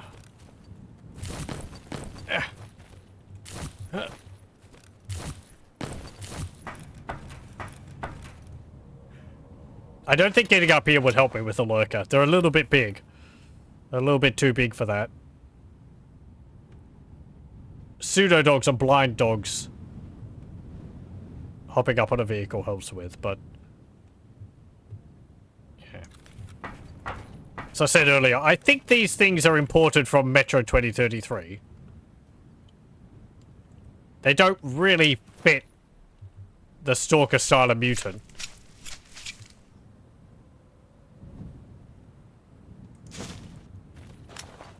But, they're kind of like noisier chimeras. So that's fine. Pray we don't see a chimera. If we see one, we're probably going to be dead. They are very quiet. I've had one jump me out of absolutely nowhere on this, in this zone before. Just 1 minute I was walking along looking for artifacts. The next minute I was disemboweled by a chimera. They're big.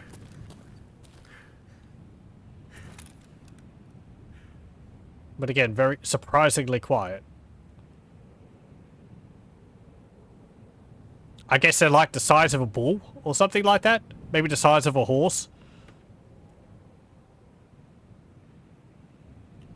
Okay, there's the flesh over there.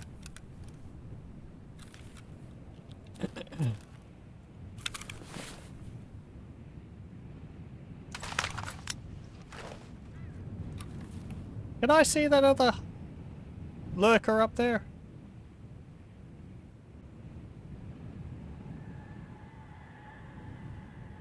Luckily, chimeras can't go invisible. There are enemies which can. Bloodsuckers, primarily. They are humanoid creatures which will try to sneak up behind you and suck your blood. They kind of look like a more muscular Illithid or Mind Flayer. But you'll know when they're around because they make a really loud panting noise.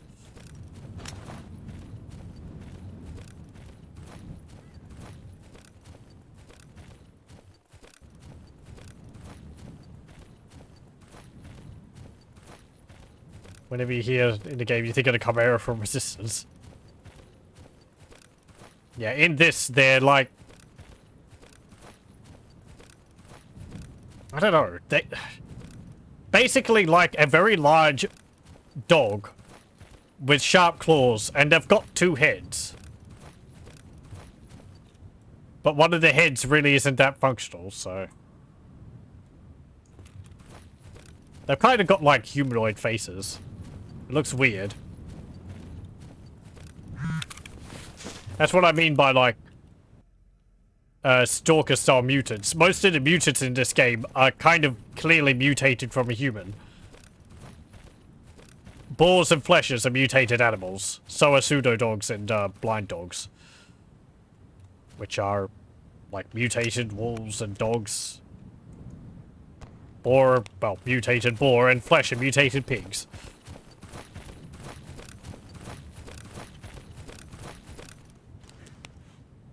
Am I going the right way? Over here. Lurkers.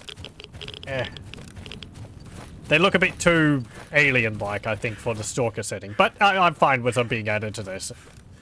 Really.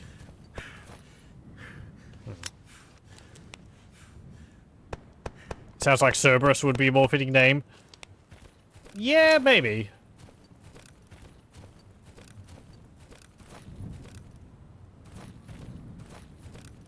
Oh, hello.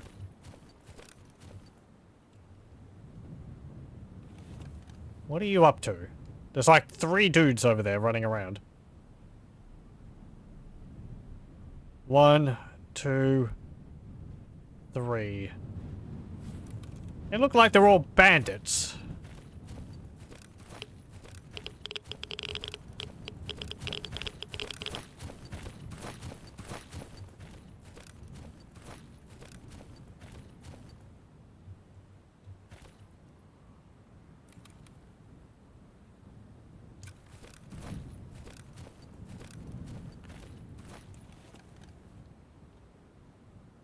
I lost sight of them. That's not ideal, but, oh well, whatever. They didn't see me. That's a nice thing, though. They didn't see me, they didn't hear me, so they don't know that I'm there. Some games can get a little obnoxious with how easy it is for the AI to see you and hear you. S.T.A.L.K.E.R can certainly be like that. But, it is possible to sneak up on enemies in this. and backstab them. It's not really something I ever do because it's very dangerous, but... Okay, so there's a stash there. Near this truck.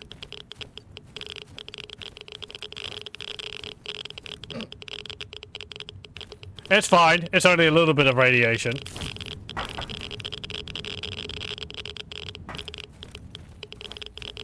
Underneath it? Yeah, there we go.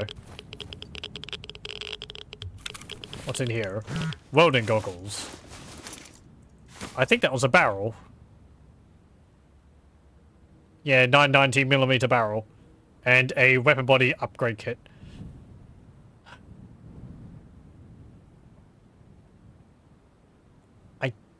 These are so heavy, I really don't want to carry them around.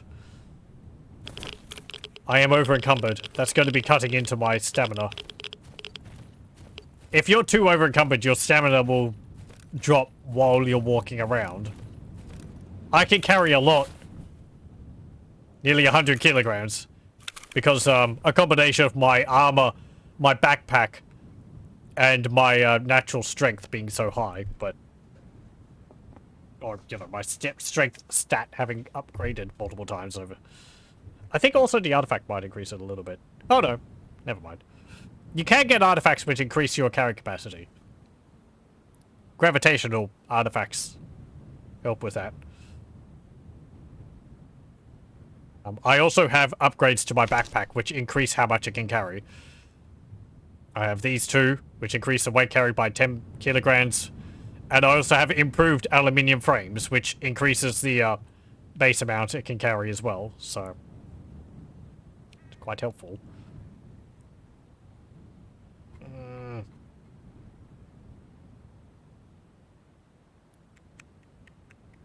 These can make it a lot easier to, I guess I don't need this one. To upgrade my weapons, because I don't have to pay the guy at the workbench to upgrade my weapon for me. And that can get very expensive. I think I'm looking at maybe 20,000 rubles for some of the upgrades for my weapons at this point. Like tier 2 and 3 weapon upgrades. Oh. Some anti-bleeding medicine.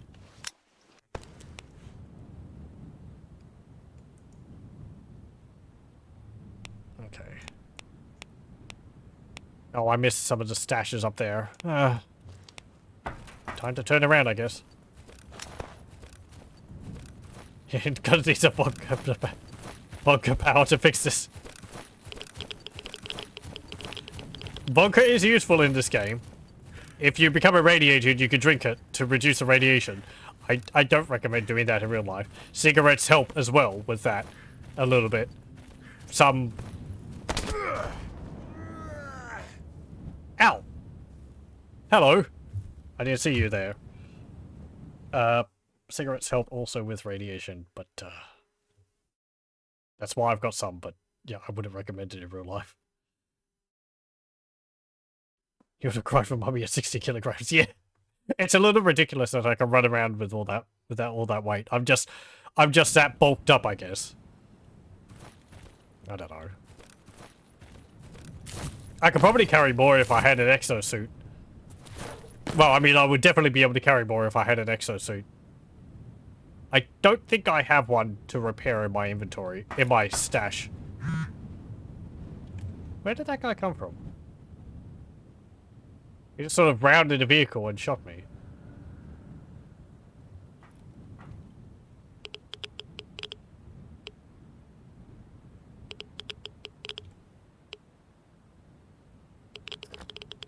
Oh well.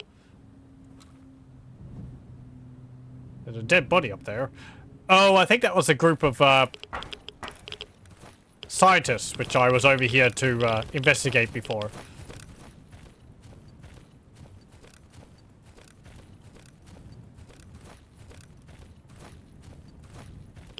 What do I think of We Happy Few? I haven't played it myself. I remember watching some streams of it. It seemed like it had some nice ideas, but it didn't really fully realize them. And kind of got a bit confused during development as to what it wanted to do. I'll just drop all those. Whatever. I don't need them. There, I say.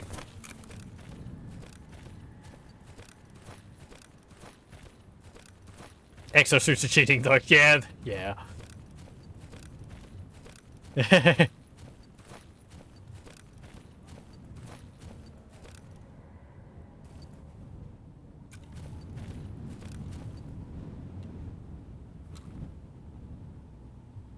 You can hear people who have exosuits in this because they make a really loud thunking noise as they walk around.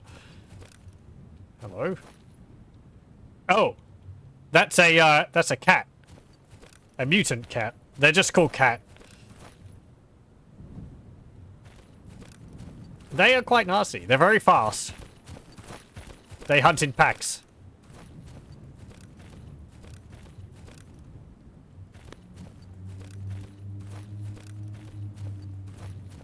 I don't really like fighting them. Same with blind dogs and pseudo dogs. You don't want to fight them just on the ground, because they'll circle around you and take you down very quickly. Their claws and teeth just chew through your armor.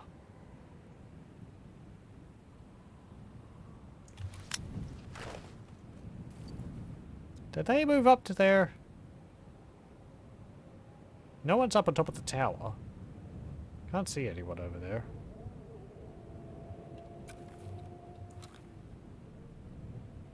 I think there was a stash around the helicopters there.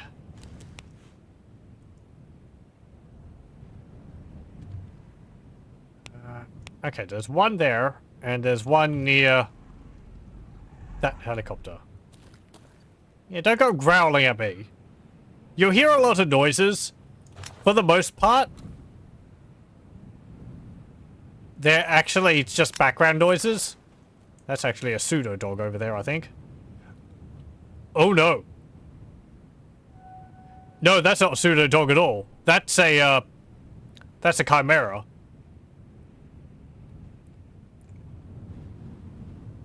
So yeah, you get to see a chimera when it's not tearing my face off. You can't see it. It's got another head on the other side there. Oh, hang on. There we go. So, yeah. I'm glad it's over there.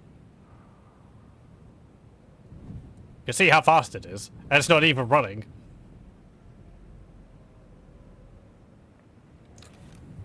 We happy few kind of overstayed its welcome, in your opinion. It had the funny bits of the gameplay for a 5-hour game, but it was at least twice as long as that.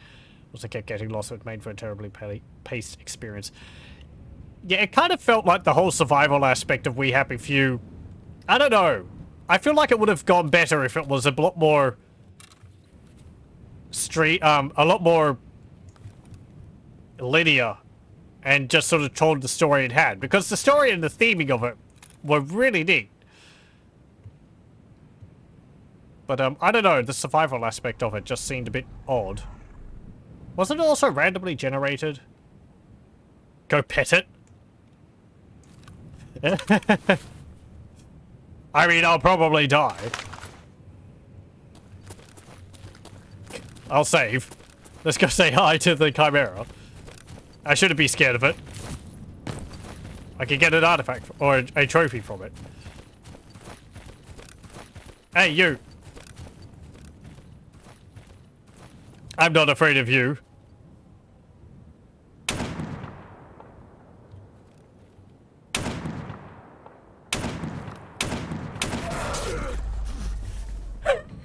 There you go. There's a chimera for you. I took it down to half health before it killed me. Was it procedurally generated? I don't actually know. Actually, I thought it was. At least it kind of looked like it, but it's been ages since I saw it. As I said, I watched someone play some streams of it maybe about 5 years ago now. And it didn't... I don't know whether it's gotten many updates since then. I haven't paid any attention since then, because I never played it myself. Okay, let's just ignore the Chimera. Have I played Rage? I have. A little bit. I didn't finish it. It was alright. Kind of a bit of a mishmash of stuff. I remember the animations for enemies in it were really good. Because they would swing off pipes down corridors and all that. And it looked really neat and fluid. But sort of the whole overworld driving around stuff. I don't know. It was interesting, but I think I was having more fun with Borderlands at the time than Rage. So I think I got up to like the first boss or something before I stopped playing it. I should probably go back and finish it. Where was that stash? Is there a Rage 2? I haven't actually played that, and I know nothing about it. I'm talking about Rage 1 here. That must have come out a few years ago, and I was like, oh, okay, that's a thing, and then probably forgot about it, because I had to be playing the games. You had performance issues. Yeah, that might have been a problem for me as well at the time.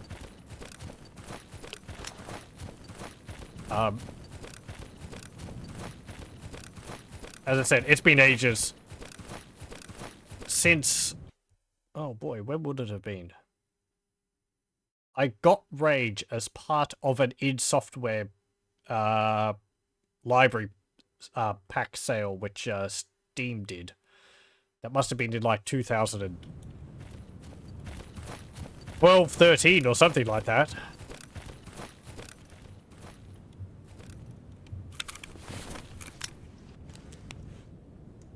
So I probably haven't played it since around then.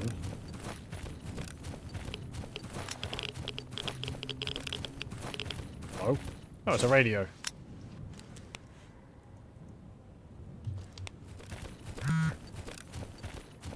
Under here?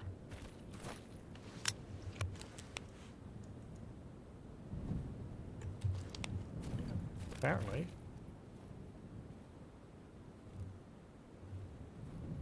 Hello? Stashy stash. Where are you? Oh, there you are.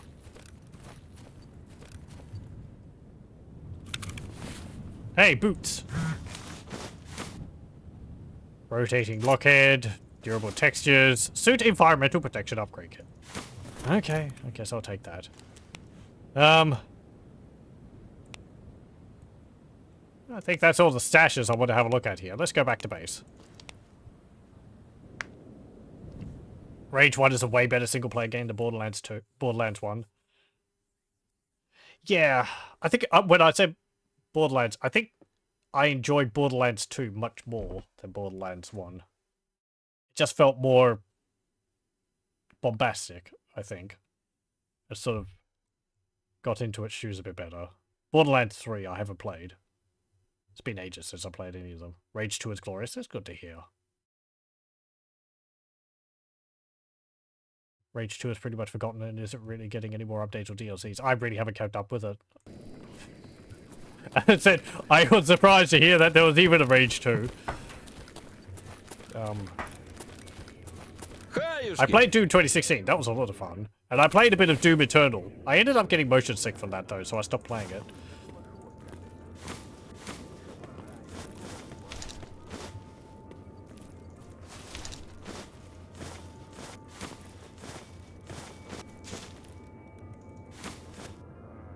Okay, let's... But no, don't look at the wire.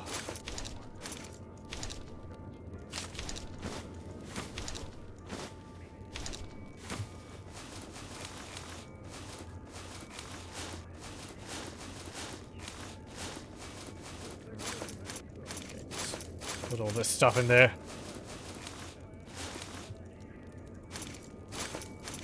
I mean to sort through this at some point, but not now. Oh, no, not steaks. Meat. These steaks and all that, they actually go off. So it's best to cook them. rather than store them in a stash.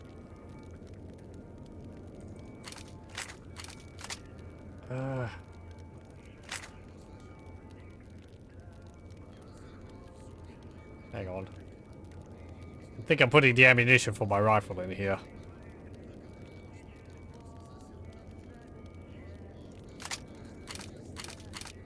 There we go. Okay, put that in there. Put that there.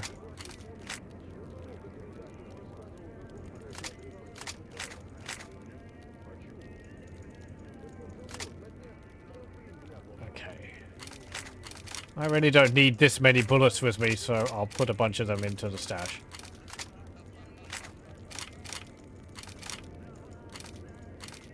There we go.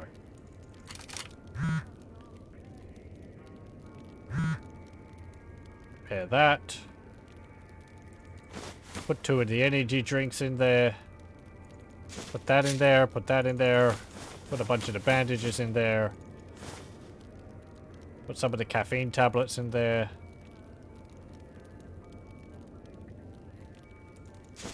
Put those in there. Okay, can I actually use that? Let's see, that's a mid-level. Rupture resistance, burn, or electrical resistance.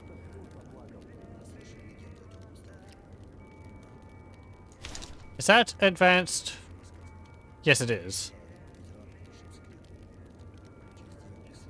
Would burn or electrical resistance be more useful? I think burn resistance would be more useful. Electrical is not something you really come across, which you have to wade through. So I'll upgrade the burn resistance on my armor. There we go.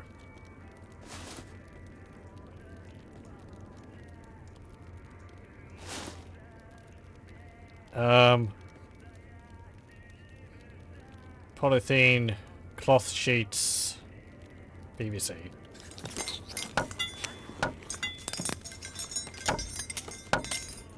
What Rage 2 really lacked is AI variety. Oh, well, all the enemies like bandits which run at you or something. I don't think I really saw enemies outside of that in Rage 1, but again, I only really got around near the beginning. Oh no!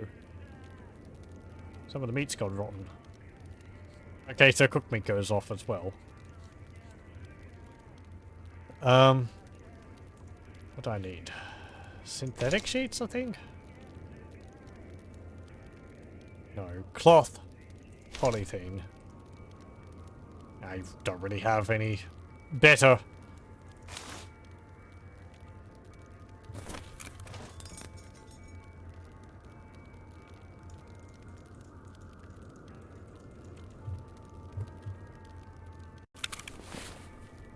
Hold on.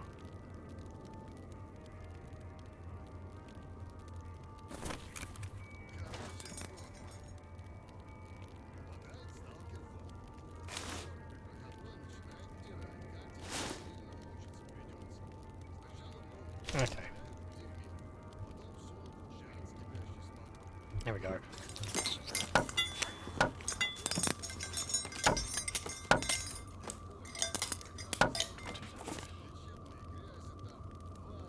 Speaking of the PA games, if you wonder what happened to that franchise, every install was significantly worse than the previous.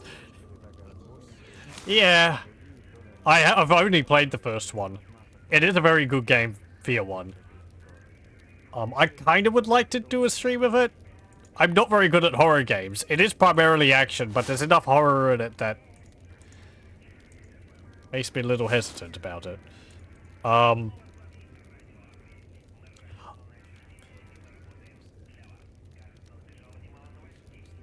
think they overused Alma from Fear 1.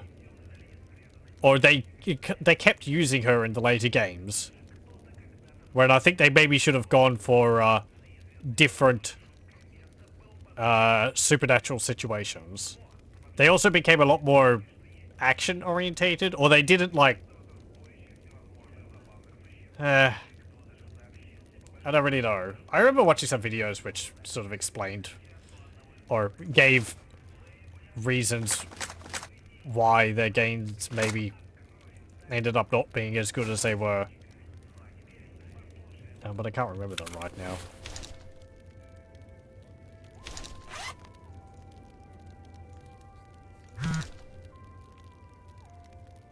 There we go. I'll repair this again. Yeah, there we go.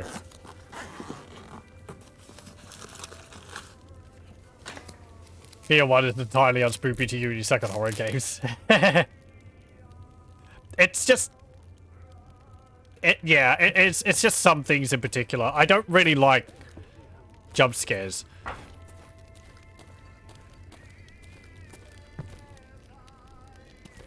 It's not so much about, like, getting scared as it is, like... I don't know. The scariness would make me anxious. And making me anxious makes me feel ill. And it's just not fun for anyone if I'm sitting there not feeling too well, because it saps my energy out of everything. So playing it on my own is fine. Streaming puts a bit of an extra bit of stress on there, so... I'm very familiar with this game, so this game to me is not scary at all. Because I played a lot of it.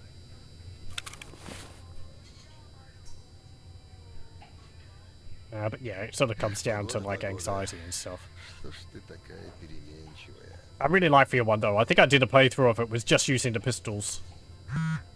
Which is probably what I'd do again if I played it on stream. It took you something like 3 weeks to play Amnesia 1, you played it every day. Yeah, I really like Amnesia 1 as well. I did actually do a stream of that. Even then, some parts of it got me quite badly. Not because of the dread atmosphere, not because of like jump scares, which is why I like it. But I remember playing it when it first came out and having to force myself to move out of like the prison area in Amnesia. I haven't played Alien Isolation. I do have that. I do like Aliens. I've done a playthrough of Alien vs Predator 2. I mean to do the other ones in the series. Those are more action shooters than horror games. Again, I think I'm familiar enough with xenomorphs that they're not really scary to me. But Alien Isolation is built around being scary, so... I don't know. Do I want to purchase anything? Beans. And maybe some water? Yeah, I'll get a flask of water. There we go. На краю саркофага стоят два контролера. Первый так сокрушенно. О, блин, штаны упали. Apparently I have a job Посмотрел на него и говорит равнодушно. Какие новости с ними? Это что первый со вздохом таким. Beans. Ничего тогда. And some chocolate. Nobody cares if you just pick up this random stuff. It's all just free loot. And it respawns. Slowly. So you can get a bit of extra food that way.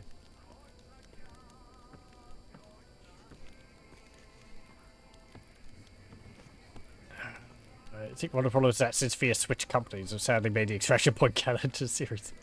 Oh, is that what the expansion for the first game? Yeah. I've heard one of those expansions is very rough when it comes to the overall game. But one of them is actually pretty good. I think it's just because the base game played to like the strengths of the engine really well. They knew what they could do and how far they could go with things. Where the other ones kind of lost like the focus and tried to do things which the engines really wasn't made for.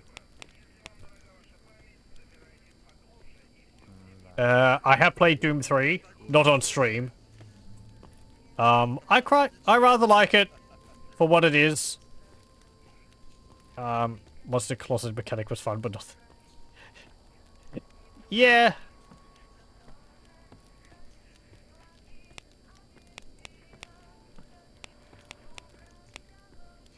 I've also played Quake 4 once. That was alright, from what I remember. I don't remember too much about it. Mostly just alien compound, which I think sums up the entire game. It's like a shooting a Doom 3. I can't get those. What am I even doing? Hold on. Let me reorder my thoughts. Okay, I don't need to sleep. Now eat some beans. Cold beans, lovely.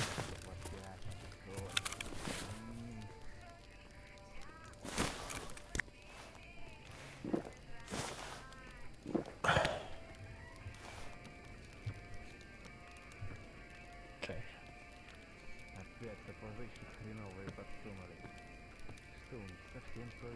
I haven't played the expansion for Doom 3 either. Resurrection of Evil. I think I played a little bit of it. But I don't think I've played it all the way through.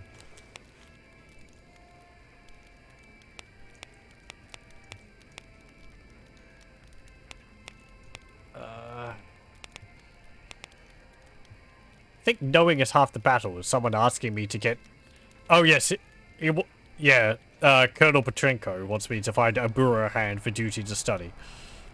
I haven't found a bureau. Oh, that's what Barkeep wants me to get, the encrypted documents, which are in Red Forest. Ugh. Okay, let's try and get that then, I guess. Have I tried the Dark Project? Oh, that's the, Thief, fan-made game using the Doom 3 engine. I've actually played a little bit of that. I think maybe like 2 years ago on my own. I remember that being pretty good. I did a playthrough of Thief 1. I should do Thief 2 at some point. Maybe Thief 3. Those are fun games. Thief 1 and 2 in particular.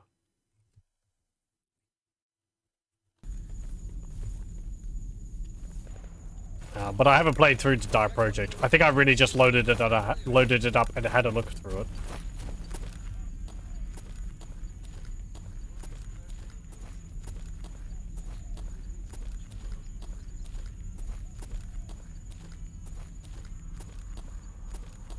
It's actually its own game now. Oh, okay. Yeah, because I remember it as being a, well, I guess... I don't actually know. I've always just known it as a, Thief game made in the Doom 3 engine. I hear a lurker. That's kind of unexpected for this zone. Okay, so this is Freedom. That's their base over there. I think that's their main base. Over there is usually some Monolith. Monolith are...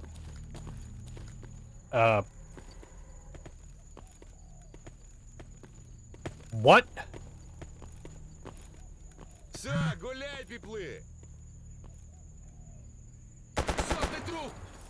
I don't know what that is. And that worries me. What are you shooting at? Oh! There's some cats.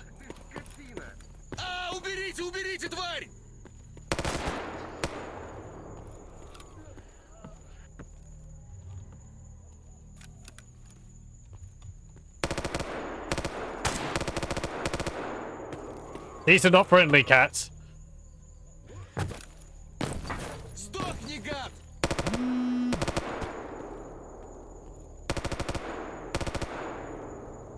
And he's shooting at something else too.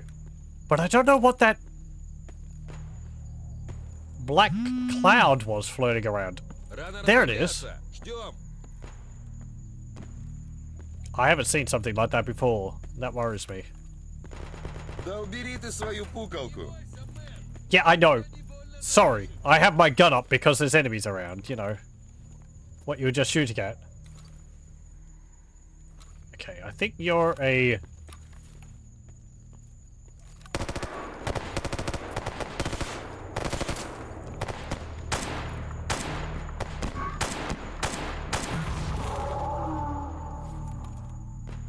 Well, whatever it is, I killed it. It didn't even pop up with what it was. So, I don't know. I guess a variety of poltergeist? Poltergeists are a type of mutant. They're invisible. You can see an energy field around them. It's usually blue. And they levitate objects around and try to punt you with them. I think there's also pyrogeists, which look like fireballs flying around. But I haven't seen one like that. If that was a poltergeist. Doesn't look like it left a body, so... I did actually get an update on my PDA. Let's have a look. Let me just head back here. Ой, а чё ты такой воинственный? Yes. Ствол спрячь, ага. Yes, yeah. Okay, let's see. Guide. Mutants. Yeah, I guess that's what it was. A pseudogeist. Pseudogeists are a rare cloud-like subspecies of poltergeist. Essentially, nothing is known about these creatures, as they are only a recent occurrence and have not been around long enough to document. Appearing as a pulsating burgundy-coloured series of clouds, they will attempt to kill anything unfortunate enough to wander into them. There are no specified specific locations they are found, as they tend to appear in the most unsuspecting of places. Upon death, they explode into multiple cloud-like formations before dissipating. Psychic attacks, average health, average speed, and something else. What? What was that last one? Psi powers. Yeah. There's blind dogs. It's like what it sounds like. They're wild dogs which have no eyes. They have a really good sense of smell though. There's a bloodsucker. There's a boar. There's a burra. You haven't seen one of those yet. A cat. A chimera. Hairless monsters close to the size of an adult lion when fully grown. An almost evolutionary perfect killing machine. Though not physically the strongest, they account for this through extreme speed and aggressiveness. With a duplicate set of organs, no central circulatory system, and its whole body permeated with capillaries, the chimera can easily shrug off organ failure and massive blood loss. Its second head allows for an even wider field of view. Its hind legs allow it to jump huge distances, and its razor-sharp claws and teeth can tear through practically any body armor. They are nocturnal creatures, so usually you won't see many of them during the day, as they will be resting, but that doesn't rule it out as a possibility. Attacks melee, health high, speed fast, traits nimble and regenerative. While fairly resistant to bullets, chimeras are notably vulnerable towards chemical and thermal anomalies. While generally solitary creatures, it is not unheard of for chimeras to hunt in pairs. Two especially powerful chimeras kept Zaton and Yanov in terror during 2012. Both were eventually hunted down and killed by a stalker named Alexander. That may have been to play a character from Call of Pripyat. I can't remember.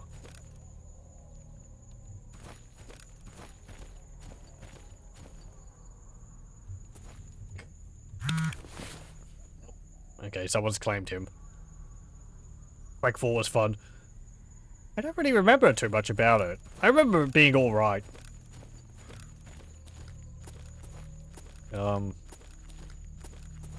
I guess, like, an enjoyable shooter, but nothing which stood out too much.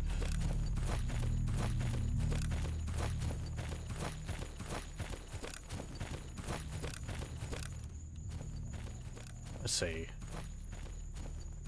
So, did that pseudogeist leave any body? Don't think so.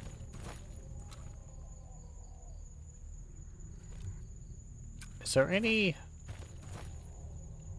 monolith around there?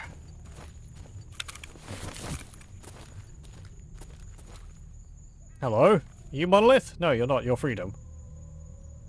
Okay, well. What about up there? It looks like you're freedom as well.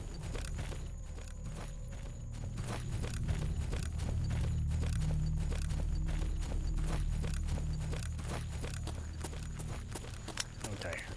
Well, I'm glad you guys are monolith. Hey, a hammer. This is some stuff I stashed away.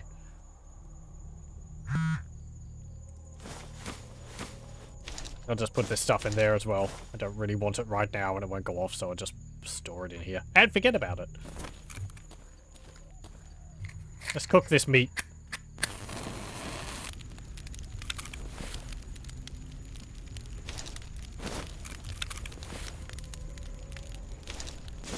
There we go.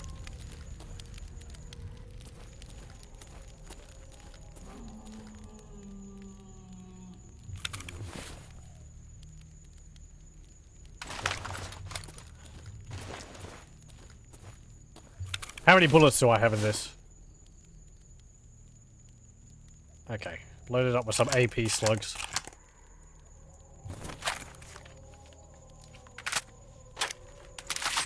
I primarily use like slugs and AP slugs in my shotguns, not buckshot. Usually because I'm like dealing with a single target is my reasoning rather than a group of enemies. So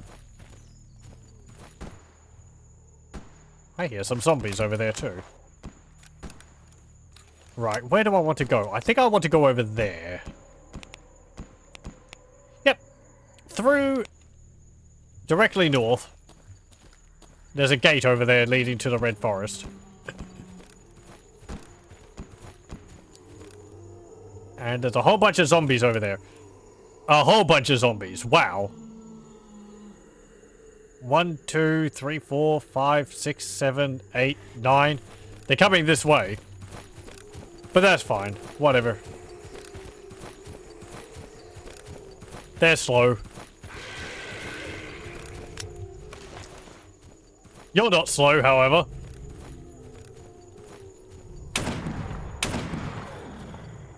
Okay. Nearly ran into an anomaly. Okay. I could kill the zombies. You can get zombie hands from them, which can sell for a little bit, as well as some other loot. Maybe some bandages. I found medkits on them and some combat stims. Maybe some bullets, but eh. Or maybe some money, but it's not too much.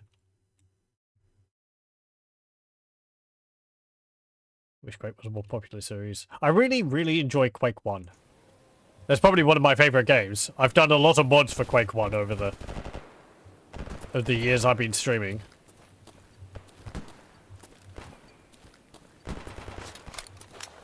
Quake 2 was enjoyable, but I didn't enjoy it as much as Quake 1.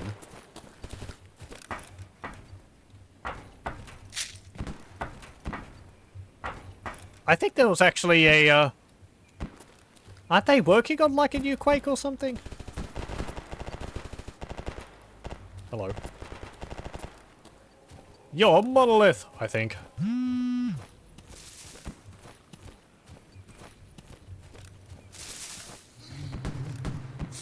Uh-oh! What the?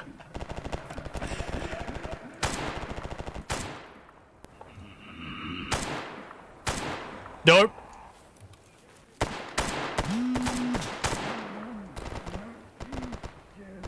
Yeah. Okay. That was a controller. Your ears weren't playing a trick on you. The high-pitched buzzing was from the controller itself.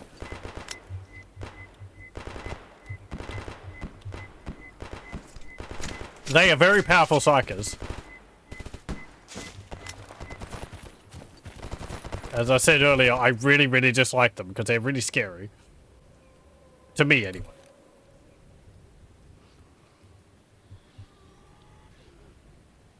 I wish someone would mod the Pancor jackhammer into this game.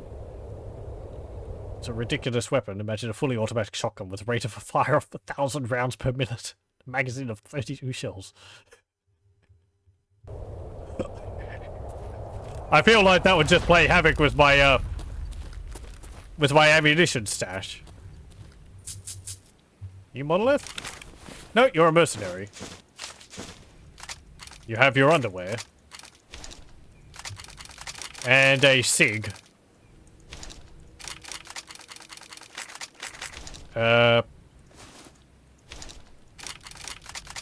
I think I've got one of those in my stash back in the base, so I don't need it.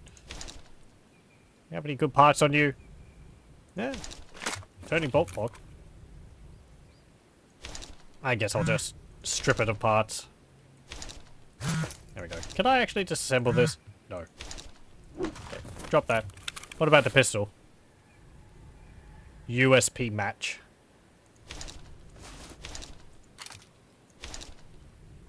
And nothing on it. Okay, never mind.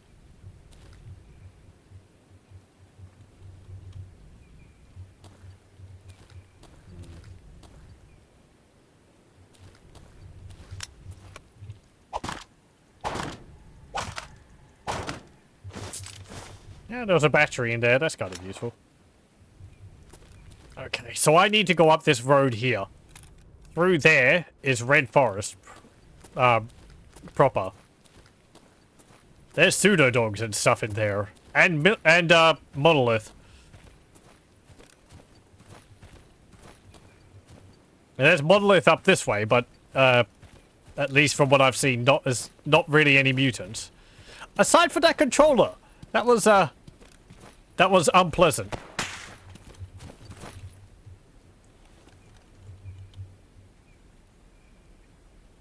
Hello? Someone felt they could take a pot shot at me. You went up in the tower.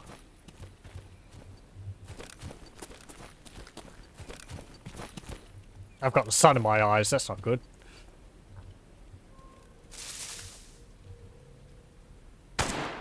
I think it's mercenaries here, actually. Those don't look like Monolith. Mercenaries have got a sort of a bluish coloured armor. Monolith have white and green.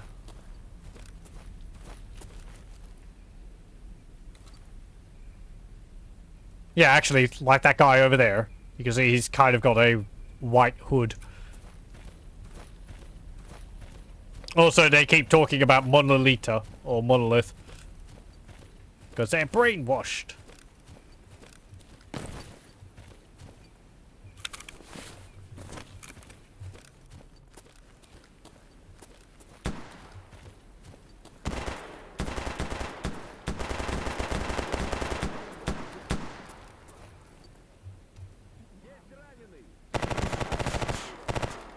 Well, a friendly dude over there just died.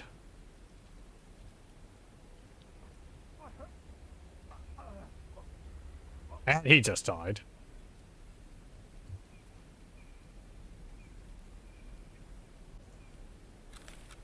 There was someone else in that tunnel.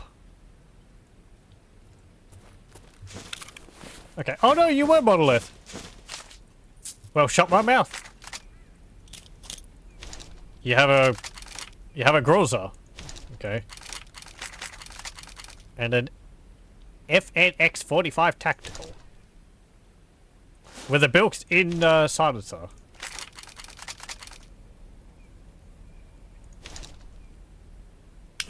It's got a scope attached to it. I guess I'll take that.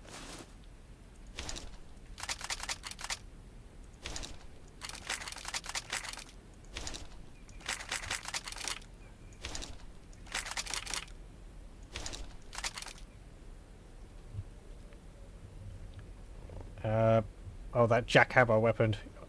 Apparently it was in Fallout 2. So, like, what? Only 3 were made?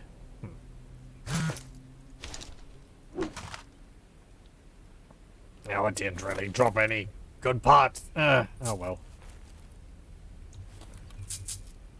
Oh well. Whatever. Anything in here? Yes, actually.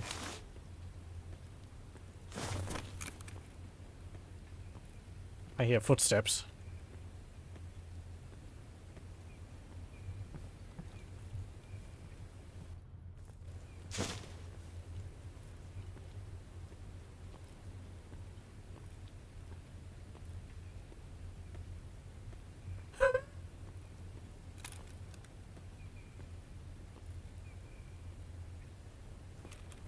Are you a friend?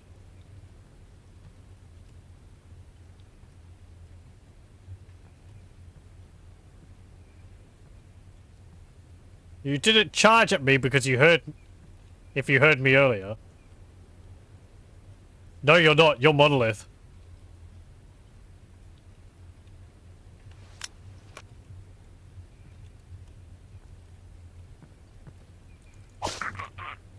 Poke! It was like the perfect opportunity to show off a backstab. I'm glad that actually killed him in one shot. What do you got? Vicar.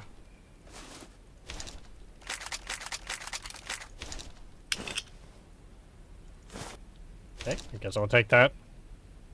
Well, sliding bulk carrier was turning lock, which is pretty good quality.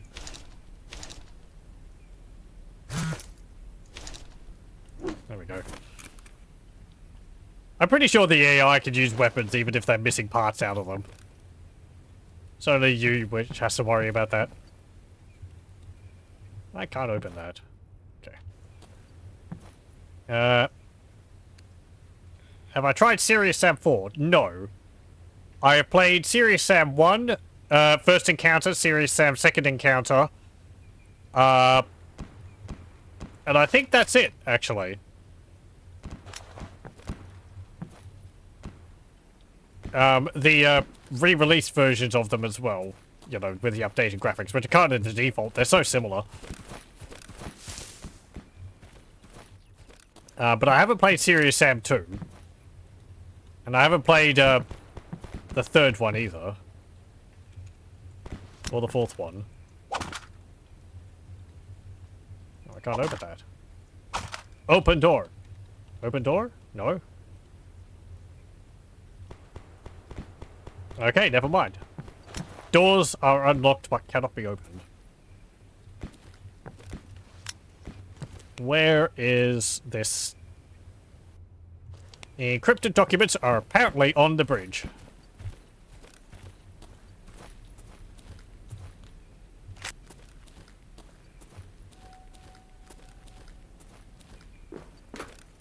Oh, they might be down there. In the truck. Maybe?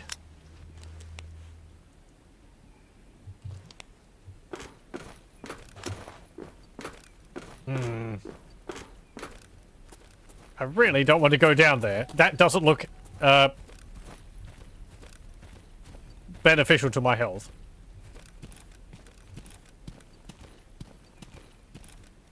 Yeah. Yeah. In that? I don't want to get near that. That thing's, like, leaking. Apparently it's not an anomaly around it.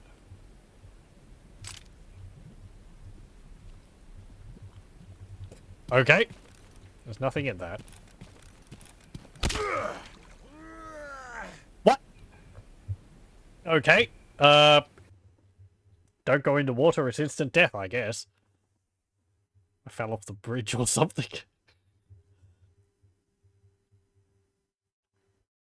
Oh, the alert for my PDF is annoying. Yeah. It's a really good, like, just, like, vibration. Oh, I guess there is an anomaly there.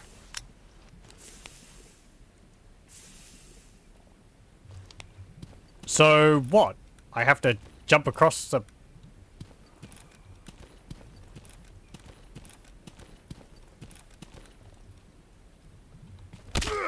Yeah, okay. Don't step in the water, you instantly die. I hope I'm able to get this.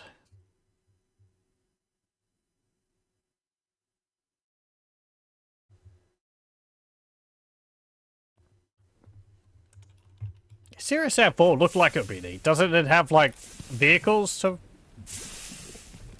drive around in or something like that? I think maybe on release it was a bit buggy or something, but...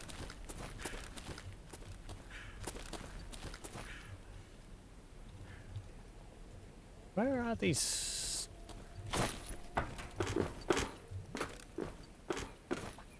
No, don't rush. There was another dude over the other side there.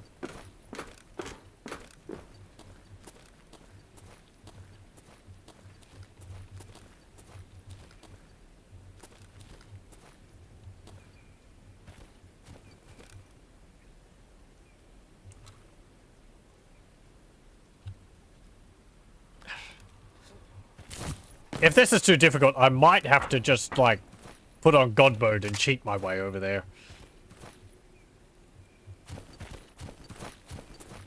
Let's see. I could probably drop off the bridge onto the truck.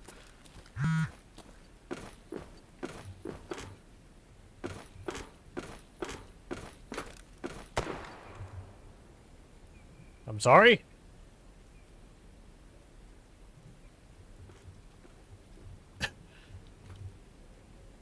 That's directed at me?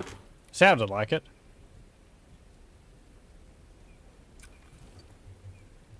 Oh, yeah, hello. Ow! We got like a headshot at the same time. Or actually, he shot me in the leg.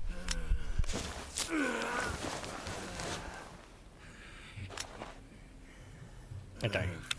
And I don't have a big kit. Well, I'll use one of these.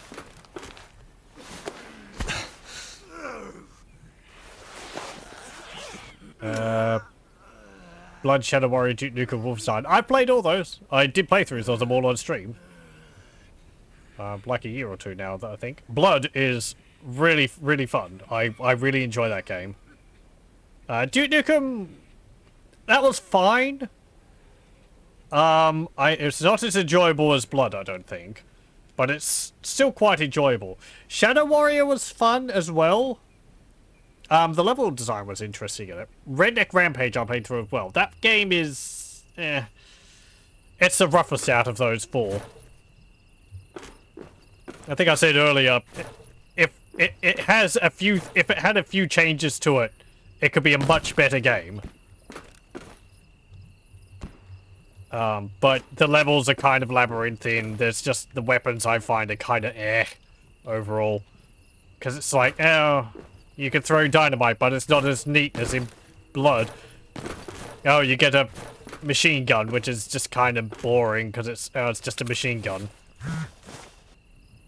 You get a pistol, which is probably your most reliable weapon because it's hit scan. You get a shotgun, which can barely hit anything.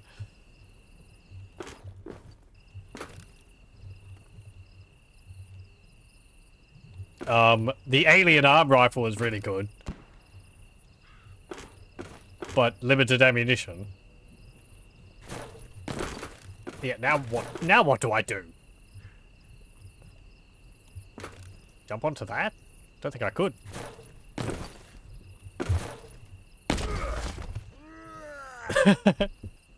What? Redneck Rampage is terrible. Yeah. I really like some of the levels in it. The less labyrinthine levels. I just feel like primarily for me, it's the weapons, which are kind of boring. I feel they could have done more wackiness with that. The enemies, you're mostly fighting the same two enemies for the majority of the game, and they're both hit scanners, and it's just kind of bleh.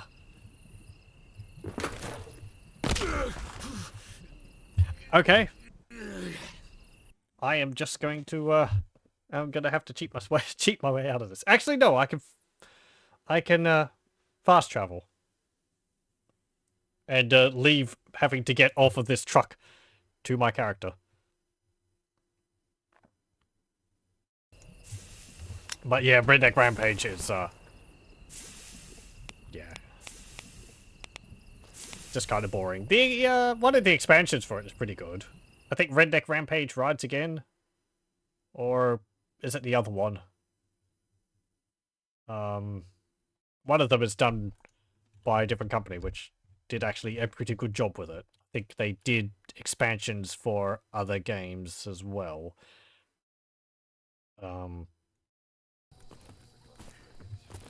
But the better level design helps it. But, anyway.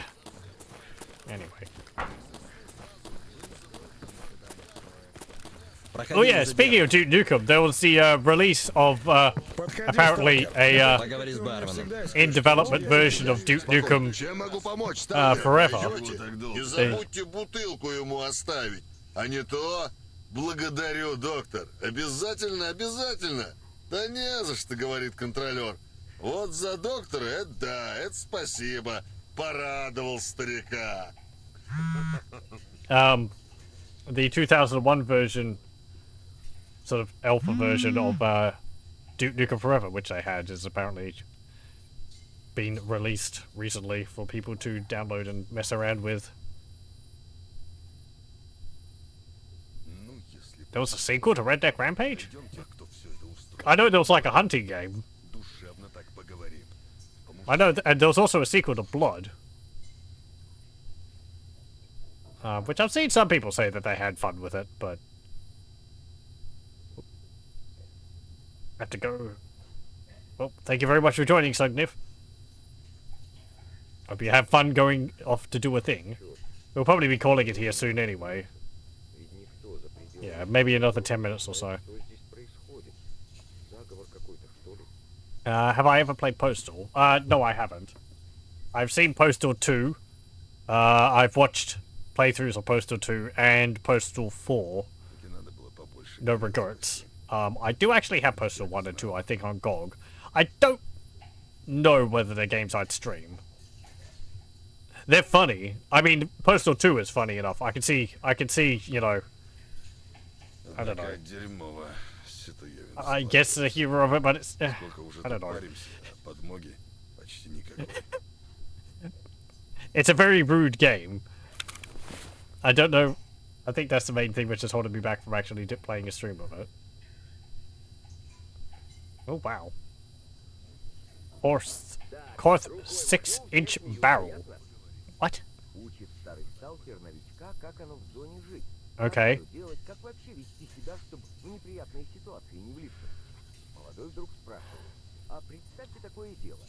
And I haven't seen a playthrough of Postal 3. Except for the endless mockery of Postal 3 from the makers of Postal. Running with scissors. I think all the fans just pretend it doesn't exist.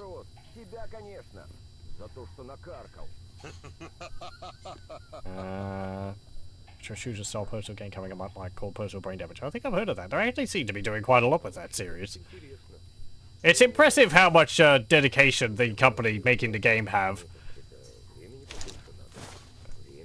I can appreciate that. They've got a real sort of, I don't know, drive to continue making this series. They even came out with that expansion for Postal 2, like how many years after the game had come out? Like 11?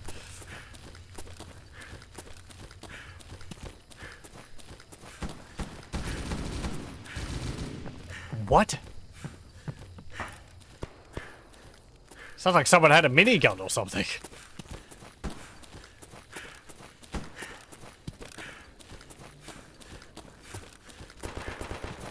OG Quake still lives. Yep.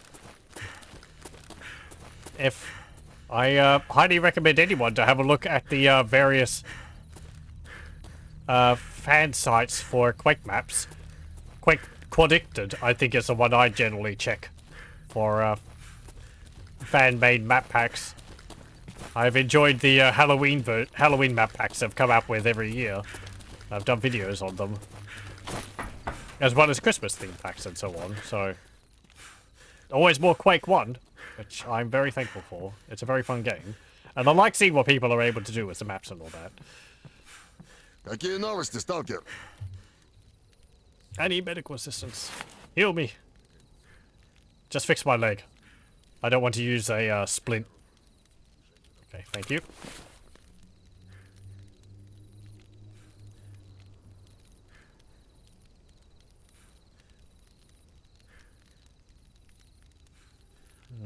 Okay. Okay.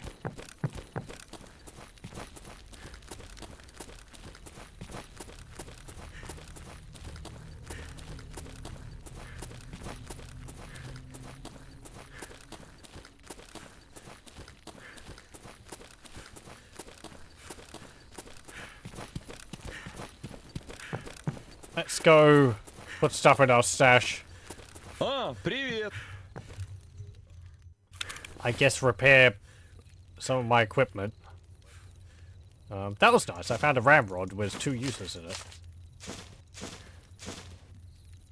It's a tool used for repairing guns. Ammo parts.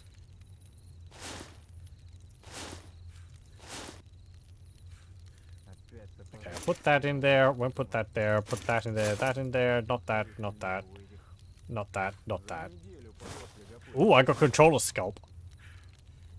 You can actually collect like skins of the mutants and make better quality trophies out of them. I got 3.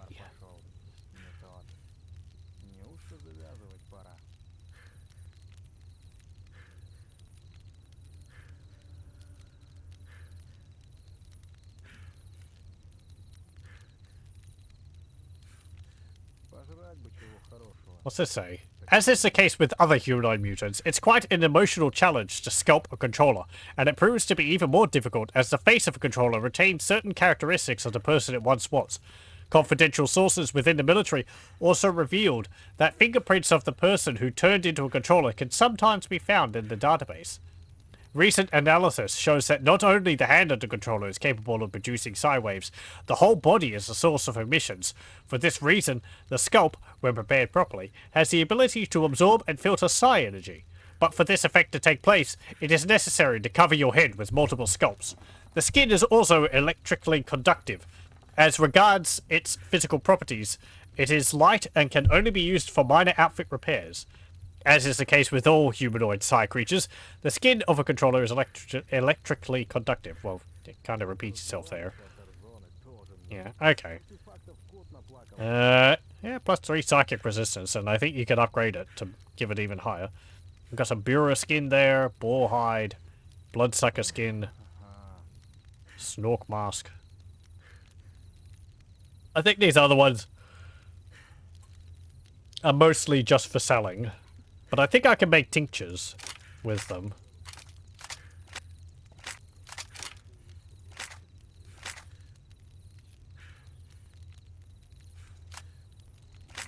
Which could be useful. Okay, so put that in there, that in there, that in there, that there. I think all that's 919. Yep, okay. Put those in there.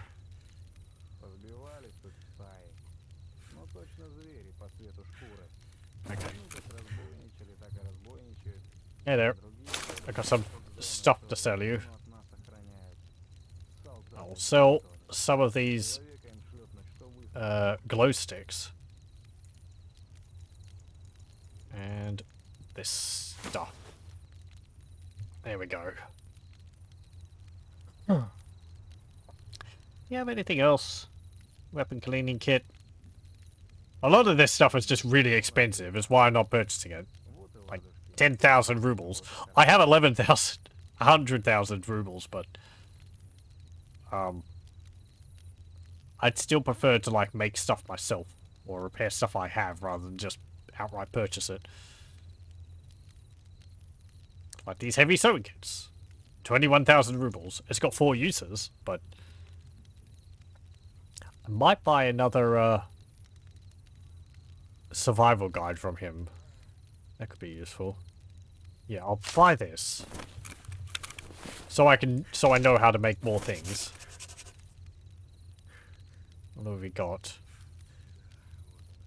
Camping backpack. Travel backpack.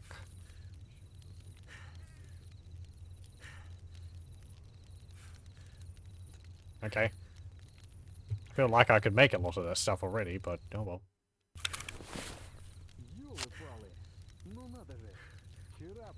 I think I had bought one of those previous. Which one had I bought?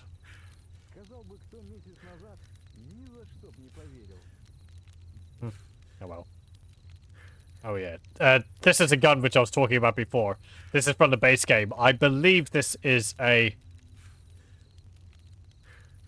I think this is a made-up weapon. FNF 2000, or maybe not.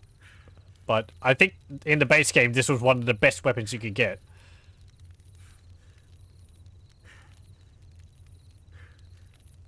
It's got a built-in scope and all that. Pretty nice. I've nearly fully repaired it too. I just need to repair the base, the sort of casing of the weapon. There's this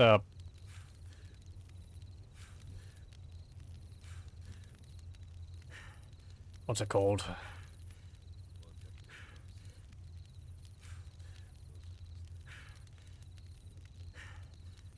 Apparently it's developed in Israel. I thought it was developed in Korea. Oh well. But I've mostly just been collecting guns which look odd. I want to upgrade this Gauss rifle. But I want to be able to make batteries first before I can use it. I've said that before.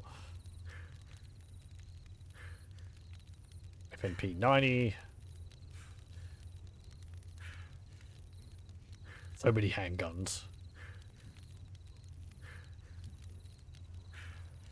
Oh yeah, there's a exoskeleton. It's a monolith, Nossorog.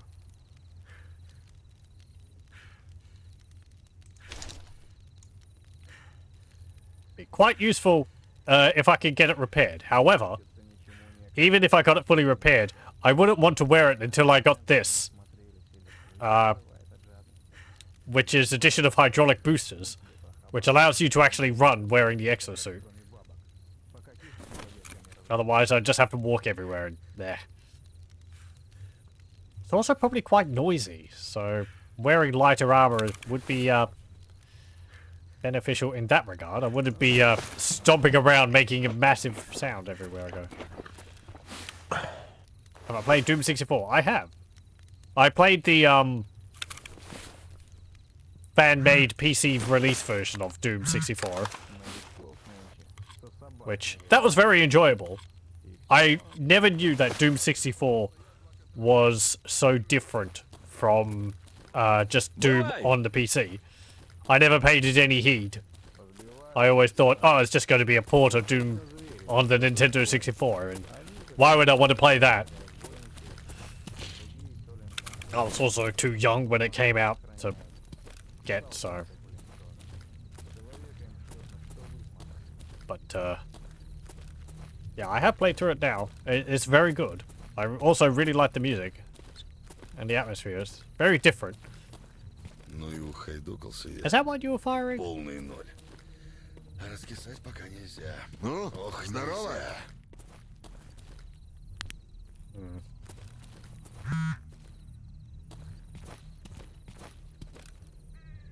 Got rifles, you got a shotgun. Okay, whatever. Чего расскажешь хорошего? What were you shooting before? Oh, it was a snork.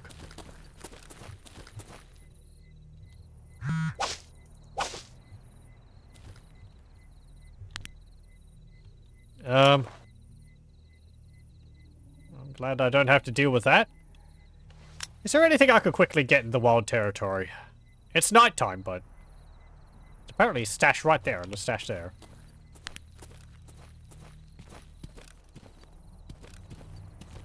Oh yeah. What's this? 2 weapon mechanism upgrades. Basic kits. Padlocked steel box. And some stuff. Okay, well. Let's actually save.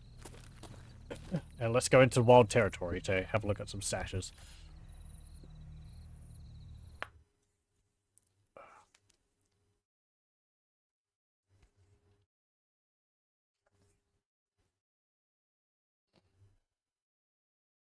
We might do some more of this at some point. I don't know. I play quite a lot of my own, so we probably wouldn't pick up exactly where we left off. And I would kind of like to do if maybe a stream of it as a monolith character, which would really just be a lot of combat because everyone hates monolith. But I don't know. It would be.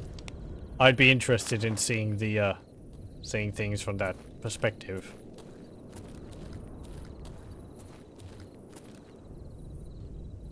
Okay, is there anyone up there? Usually there's some mercenaries in that...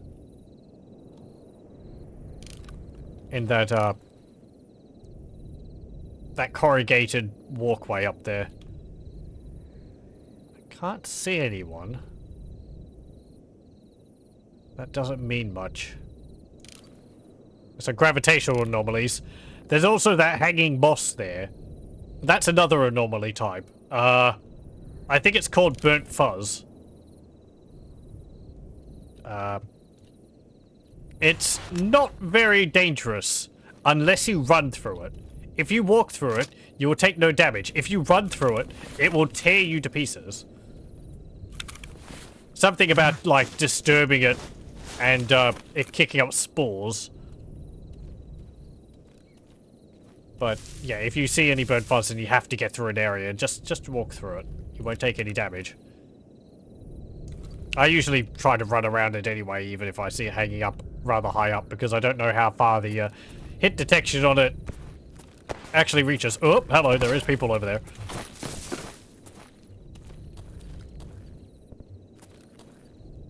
How rude.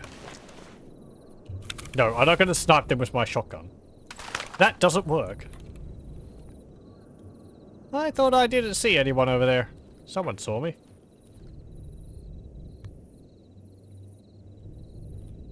Are you gonna pop out? There's a door over there.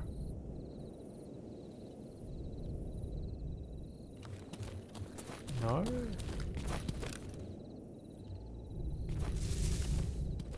Oh, another thing to keep in mind with this... with S.T.A.L.K.E.R. is... NPCs can't fall foul to anomalies. They'll just be able to walk straight through that gravitational field there. I can't. That would kill me. The AI just ignores them. This is because the AI is not smart enough to walk around them. So the developers just made them immune to them. Which...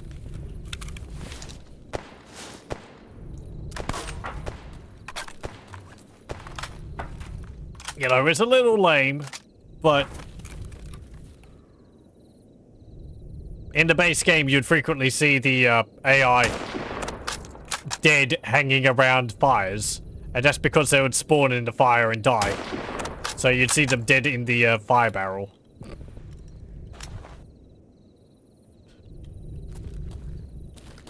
This mod does a pretty good job of making the AI more of a threat than in the base game. Ah! Ah! That was lucky.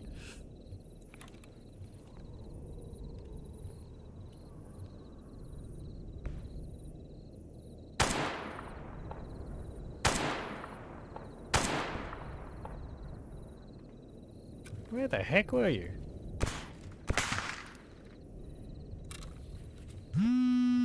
Over there? There's a little room over there. No?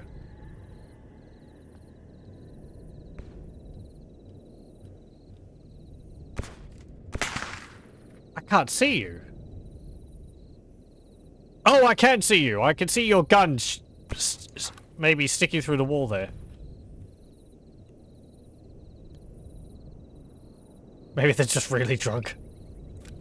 I mean, for avoiding anomalies?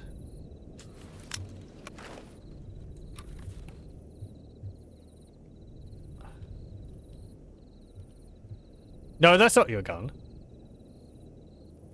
It's a beam of wood. Where the heck? Oh, there. Ow.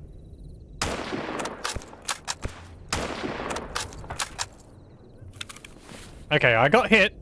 It's not that bad, actually. I've already completely healed.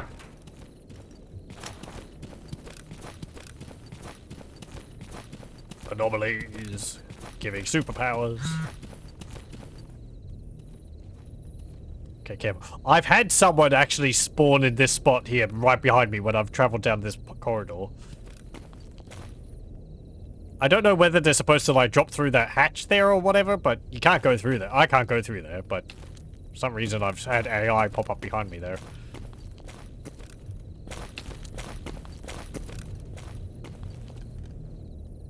And I'm pretty sure they weren't just sitting in a corner in the dark there.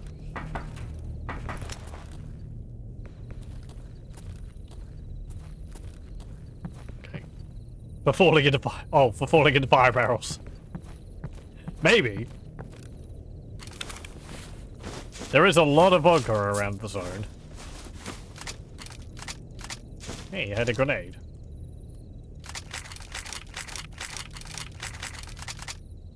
Is there missions and quests in this game? Yes.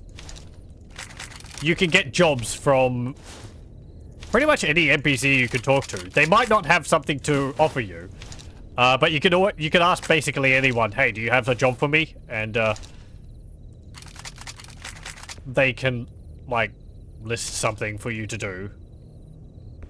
Usually it will be, it kind of depends who you ask. For faction leaders and so on, they might ask you to help defend an area or escort one of their fellows from one place to another, which I wouldn't really recommend doing. I don't think the AI is capable of looking after itself enough to make an escort mission not a pain. Sometimes they'll ask for, like, go and get part of a mutant.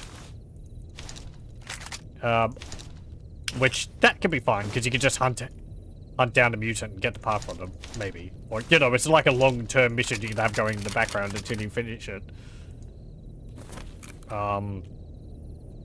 Asking normal, average people, they'll usually ask you for something like supplies.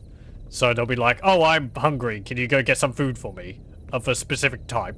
Or, my gun's badly damaged, could you get me some repair equipment for it? Again, I wouldn't necessarily do those, because I think the equipment they ask for is more valuable than what you'd get for giving it to them. Doing jobs for people can raise your reputation with the faction they're a member of. So in the tavern earlier, I was talking to Barkeep, the owner of the 100 Rands bar in Rostock back over there. And I gave the documentation to him, which I got from the truck under the bridge. And that raised my reputation with the Loners faction a little bit, which I think all the traders are a member of. Well, Barkeep is a member of. So, raising your reputation with them gets you better prices. They will sell things for a lower price and buy stuff from you for a higher price. Which is quite nice. Because people are ripping you off by like a factor of 10 in this game. This thing's worth 10,000 rubles. Oh no, I'll only pay you 1,000 for it. I hear whispering. That's not good.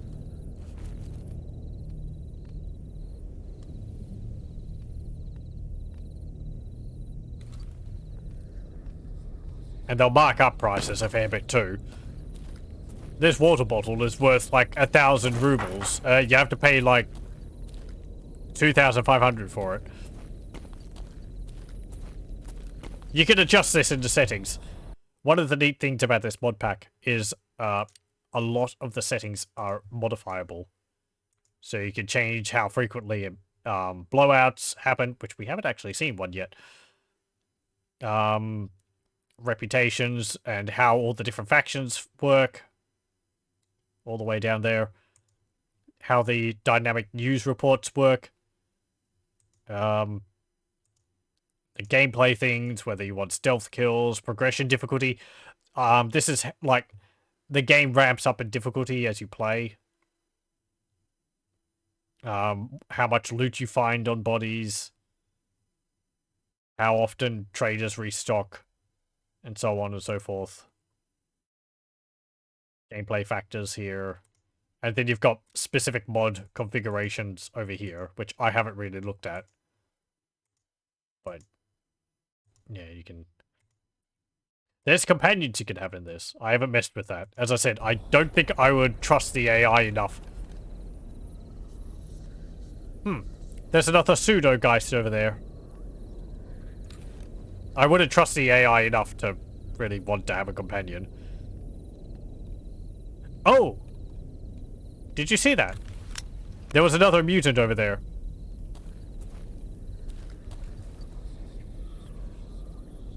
It ran behind the truck there.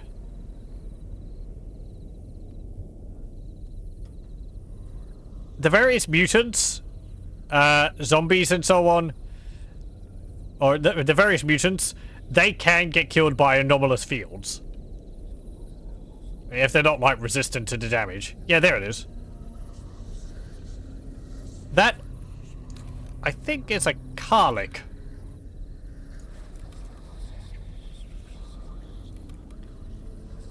It's, a psychic mutant. It hurls,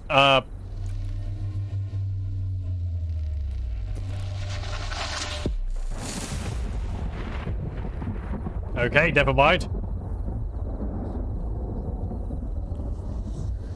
An anomalous lightning bolt. They send,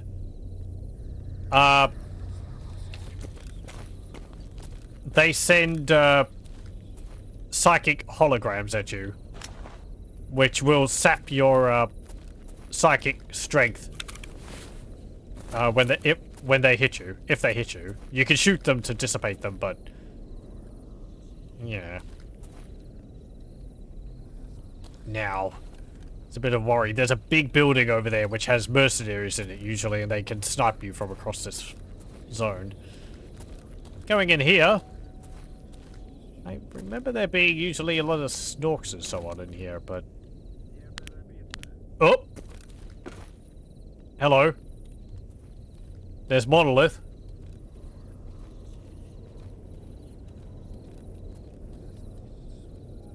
Where are you?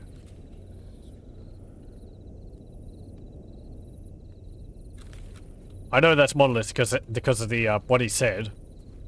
I don't know what he said exactly. I don't understand Ukrainian, but that phrase is one which monoliths say. Usually they'll say something about monolita, which is, I would assume, monolith. Don't think he actually heard me or saw me.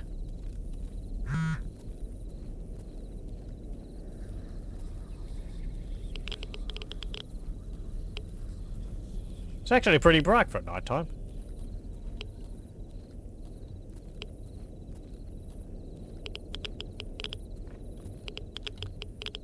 A bunch of these mutants, like that pseudo Geist and the Karlik, they're not in the base game of Shadow of Chernobyl. There are a lot of cut monsters from base Shadow of Chernobyl. This mod actually adds, I think, all of them back in. Or, you know, interprets them in their way to implement them in the game. I won't tell you which ones were, all of the ones which were added in the base game or not. You can have fun finding that out for yourself.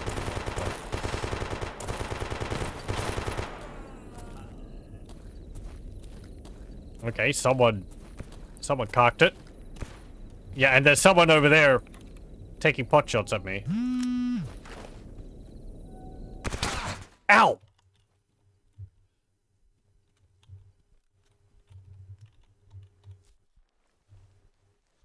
I got shot in the head.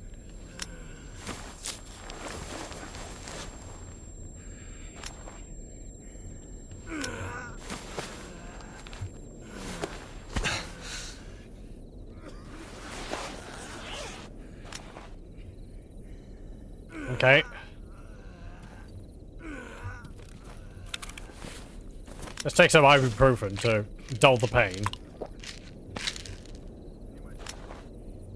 Okay, I think that was a monolith.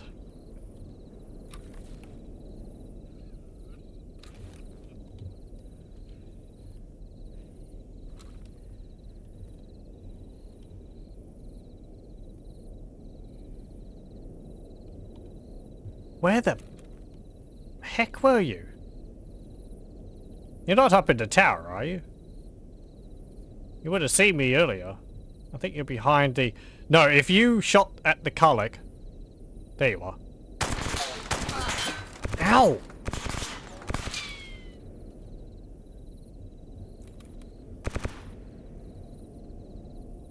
I take offense to that? How are you able to shoot me through that? I guess you saw my legs.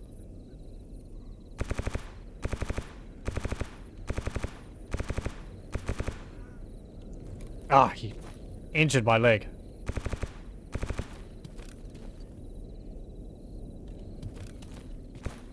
Oh, hey, there's my blood.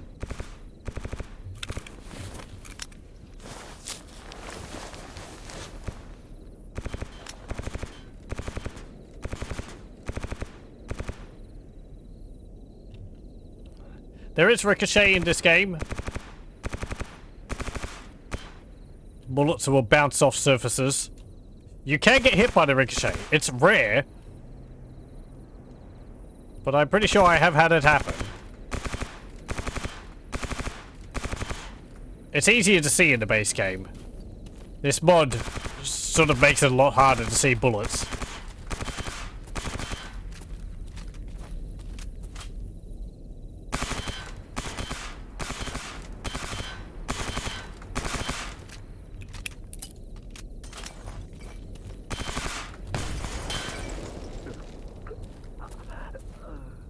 I think that dealt with him.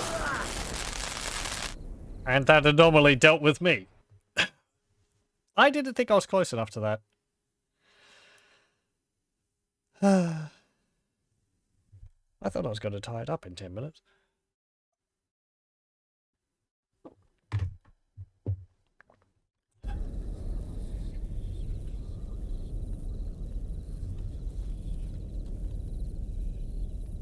Oh, I see him.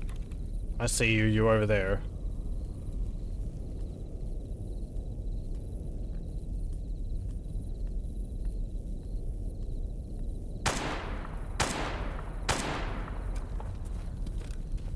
I hope you're an enemy. Apparently, if no one sees you kill someone, you can kill allied or friendly faction members and not incur a reputation penalty. It's not something I've tested. Until now, okay? So, there you go. I actually killed a free stalker.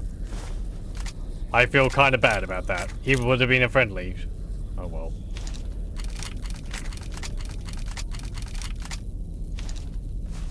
It's hard to tell. The way I tell whether someone's a friendly or not is by using the crosshair. It changes color based on whether they're an enemy or not. What is that anyway? Oh, AK-74M. Okay. What up, what up, what?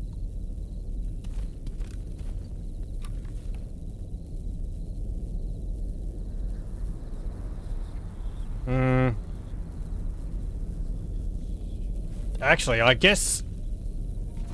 think the message said that a free stalker shot at the Carlex, so not a monolith. Which means that the monolith came from down that way somewhere. And killed the free stalker. Okay, well, whatever.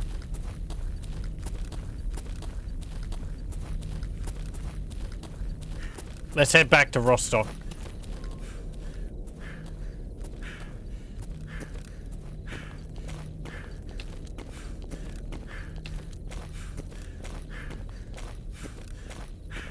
You do have to be careful near the entrances to the maps, because NPCs can walk in from where you can arrive on the map from.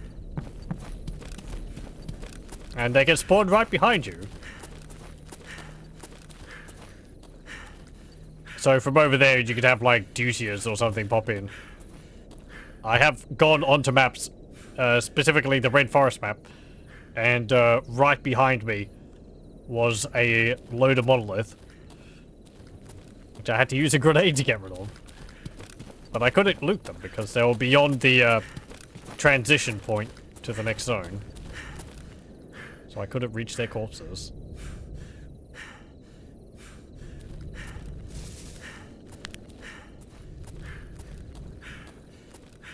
Okay, I know it's very dark at night. And I'd use my flashlight, but the light, as you'd expect, alerts people that you're there. So, I've just grown used to walking around without the light on. I apologize that it makes it much harder to see what's going on. I hope the quality I'm streaming at least means that it's not being destroyed by bitrate too much.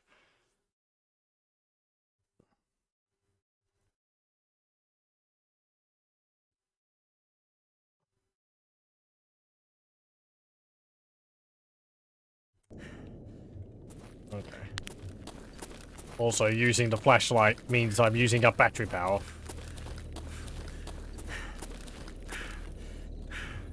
Which, it's not too much, but conserve resources and all that.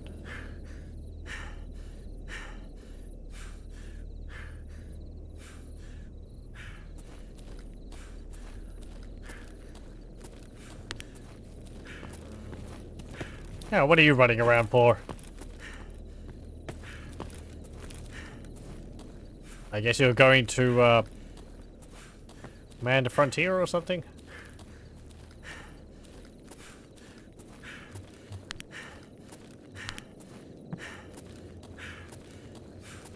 Okay. Хаюшки! Hello, hello. I'm just back to stuff things into my, infinite stash here.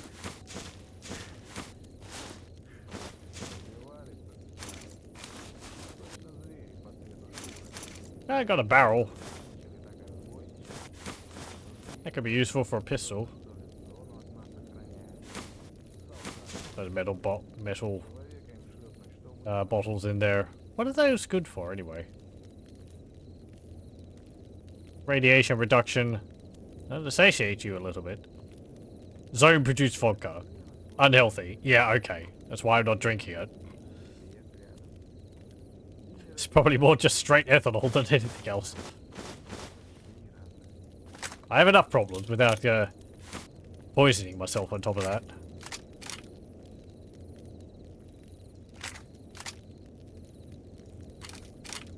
I think you could use... There's a type of vodka, not this, which you can use for sterilizing food you cook. I don't actually have any of that. Actually, no, I do there. This one, S.T.A.L.K.E.R vodka. When I cook, like, boar chops or something, or these lurker chops, you'll see it comes with radiation poisoning. If you cook it using some of this, this is strong enough that it offsets the radiation poisoning you get from the food. Or something like that.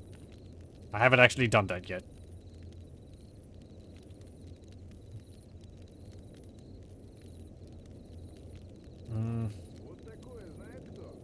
Put that watch in there. Put that in there.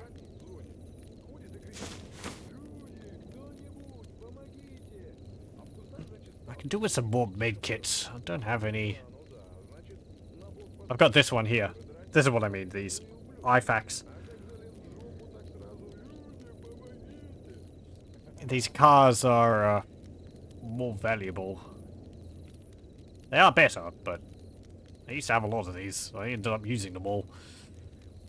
Oh, it doesn't cost too much to get healed up at the medic, like 1,850 rubles, which is, that's really not that much in the grand scheme of things. And he heals you completely, including any broken arms and legs.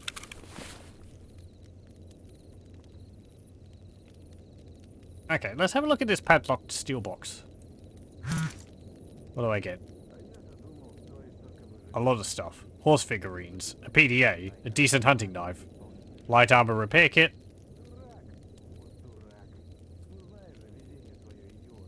I think things like this are references to Escape from Tarkov, which I have not played. Light armor repair kit, that's pretty nice actually, with 4 uses in it. Some ammunition, emergency repair kit, hunting knife. It's got nearly the same durability of my current one. The horse figurines you just sell. That's all they're good for.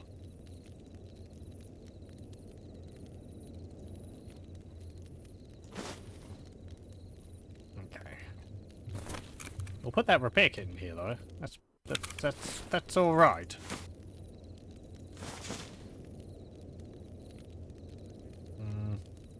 I'll put all of those in there. No, I didn't want to... Where is my knife? Oh, did I put it in here? I thought I swapped it over. No, I put it in there. Okay, good. And put the shovel in there. I don't need that. Oh yeah, I got a PDA. What's on the PDA? Is it encrypted? Nope. Reminded to self because I always forget. I may have found an old stash. I spotted it while I was trying to get away from a pack of hungry dogs. It seems untouched. Hope it's full of expensive gear or artifacts. My vision's getting a bit blurry because I'm tired. Or rather because I'm thirsty.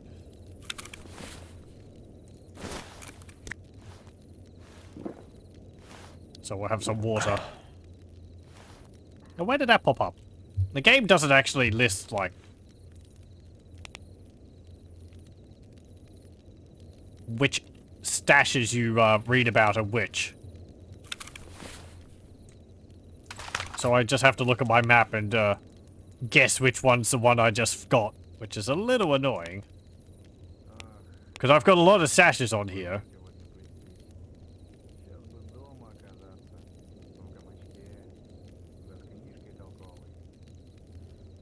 Brave, stash, stash, stash, stash.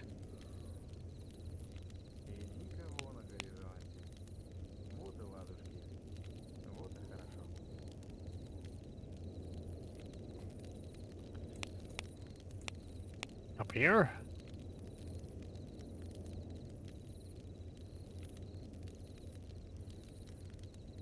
Yeah, maybe that one?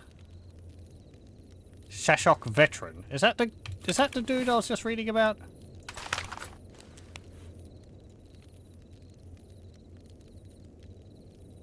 Lieutenant Aspirin.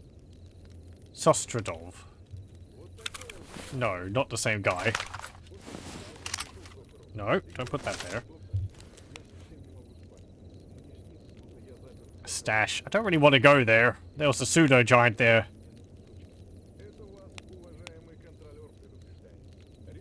Stash.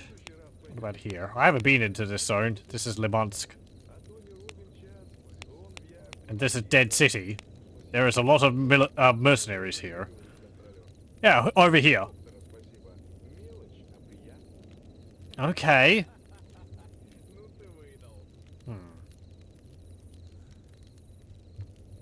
This is the mercenaries' main base of operations. I've gotten a lot of loot by fighting mercenaries in this building.